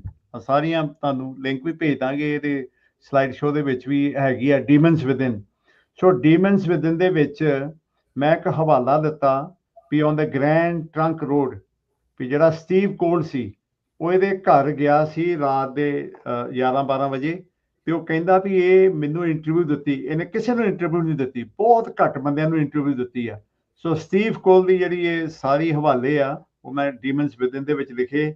ਉਹ ਕਹਿੰਦਾ ਵੀ ਮੇਰੇ ਵੇਂਦਿਆਂ ਕਹਿੰਦਾ ਇੱਕ ਟੋਲ ਗਲਾਸ ਆਫ ਵਿਸਕੀ ਪੀ ਗਿਆ ਮੇਰੇ ਗੱਲ ਕਰਨ ਤੋਂ ਪਹਿਲੋਂ, ਤੇ ਕਹਿੰਦਾ 1 ਘੰਟੇ 'ਚ 7 ਵੱਡੇ ਗਲਾਸ ਪੀ ਗਿਆ। ਸੋ ਜਿਹੜੀ ਐਡੀ ਵੱਡੀ ਇਹ ਕਹਿ ਲਓ ਵੀ ਵੱਡਾ ਯੁੱਧ ਚੱਲ ਰਿਹਾ, ਤੇ ਜਿਹੜੇ ਬੰਦੇ ਬਿਨਾਂ ਮਤਲਬ ਤੋਂ ਆ ਕੇ ਆਪਣੇ ਆਪ ਨੂੰ ਉਹ ਤੇ ਬਹੁਤ ਗੰਦਾ ਕੰਮ, ਗੰਦ ਪਾਉਣ ਆਏ ਸੀ, ਤੇ ਇਹਨਾਂ ਦਾ ਕੋਈ ਮੁਕਾਬਲਾ ਨਹੀਂ ਨਾ। ਇਹ ਬੰਦਿਆਂ ਦੀ ਕੋਈ ਗਿਣਤੀ ਆ। ਇਹ ਤੇ ਇਹਨਾਂ ਦਾ ਨਾਂ ਵੀ ਸਗੋਂ ਆ ਸ਼ੋਅ 'ਚ ਮੈਂ ਤੇ ਲੈਣਾ ਨਹੀਂ ਚਾਹੁੰਦਾ, ਪਰ ਦੱਸਣਾ ਚਾਹੁੰਦਾ ਵੀ ਜਦੋਂ ਐਡਾ ਵੱਡਾ ਇੱਕ ਜ਼ੋਰਦਾਰ ਸਾਰੀ ਦੁਨੀਆ ਦਾ ਇਹਨੇ ਕਿੰਨਾ ਨੁਕਸਾਨ ਕੀਤਾ ਵਿੱਚ ਆ ਕੇ, ਚੰਗੇ ਬੰਦੇ ਇਹਨੇ ਮਾਰੇ। ਲੋਕਾਂ ਨੂੰ ਵੱਡੀ ਲੜਾਈ ਦੀ ਸਮਝ ਨਹੀਂ ਆ ਰਹੀ, ਤੇ ਜਿੰਨਾ ਚਿਰ ਇਹ ਵੱਡੀ ਲੜਾਈ ਤੁਹਾਨੂੰ ਸਮਝ ਨਹੀਂ ਆਉਂਦੀ, ਤੇ ਤੁਸੀਂ ਨਿੱਕੀ ਜਿਹੀ ਗੱਲ ਦੇ ਵਿੱਚ ਸਾਰਿਆਂ ਨੂੰ ਉਲਝਾਉਣ ਦੀਆਂ ਇਹ ਕੋਸ਼ਿਸ਼ ਕਰ ਰਹੇ ਨੇ। ਹਾਂਜੀ, ਬਿਲਕੁਲ। ਤੇ ਆਪਣਾ ਹੋਰ ਹੱਥ ਖੜਾ ਆ ਕੋਇਨ। ਹਾਂਜੀ, ਗੋ ਹੈਡ। ਵਾਹਿਗੁਰੂ ਜੀ ਕਾ ਖਾਲਸਾ, ਵਾਹਿਗੁਰੂ ਜੀ ਕੀ ਫਤਿਹ। I just want to express that was an absolute privilege to listen to.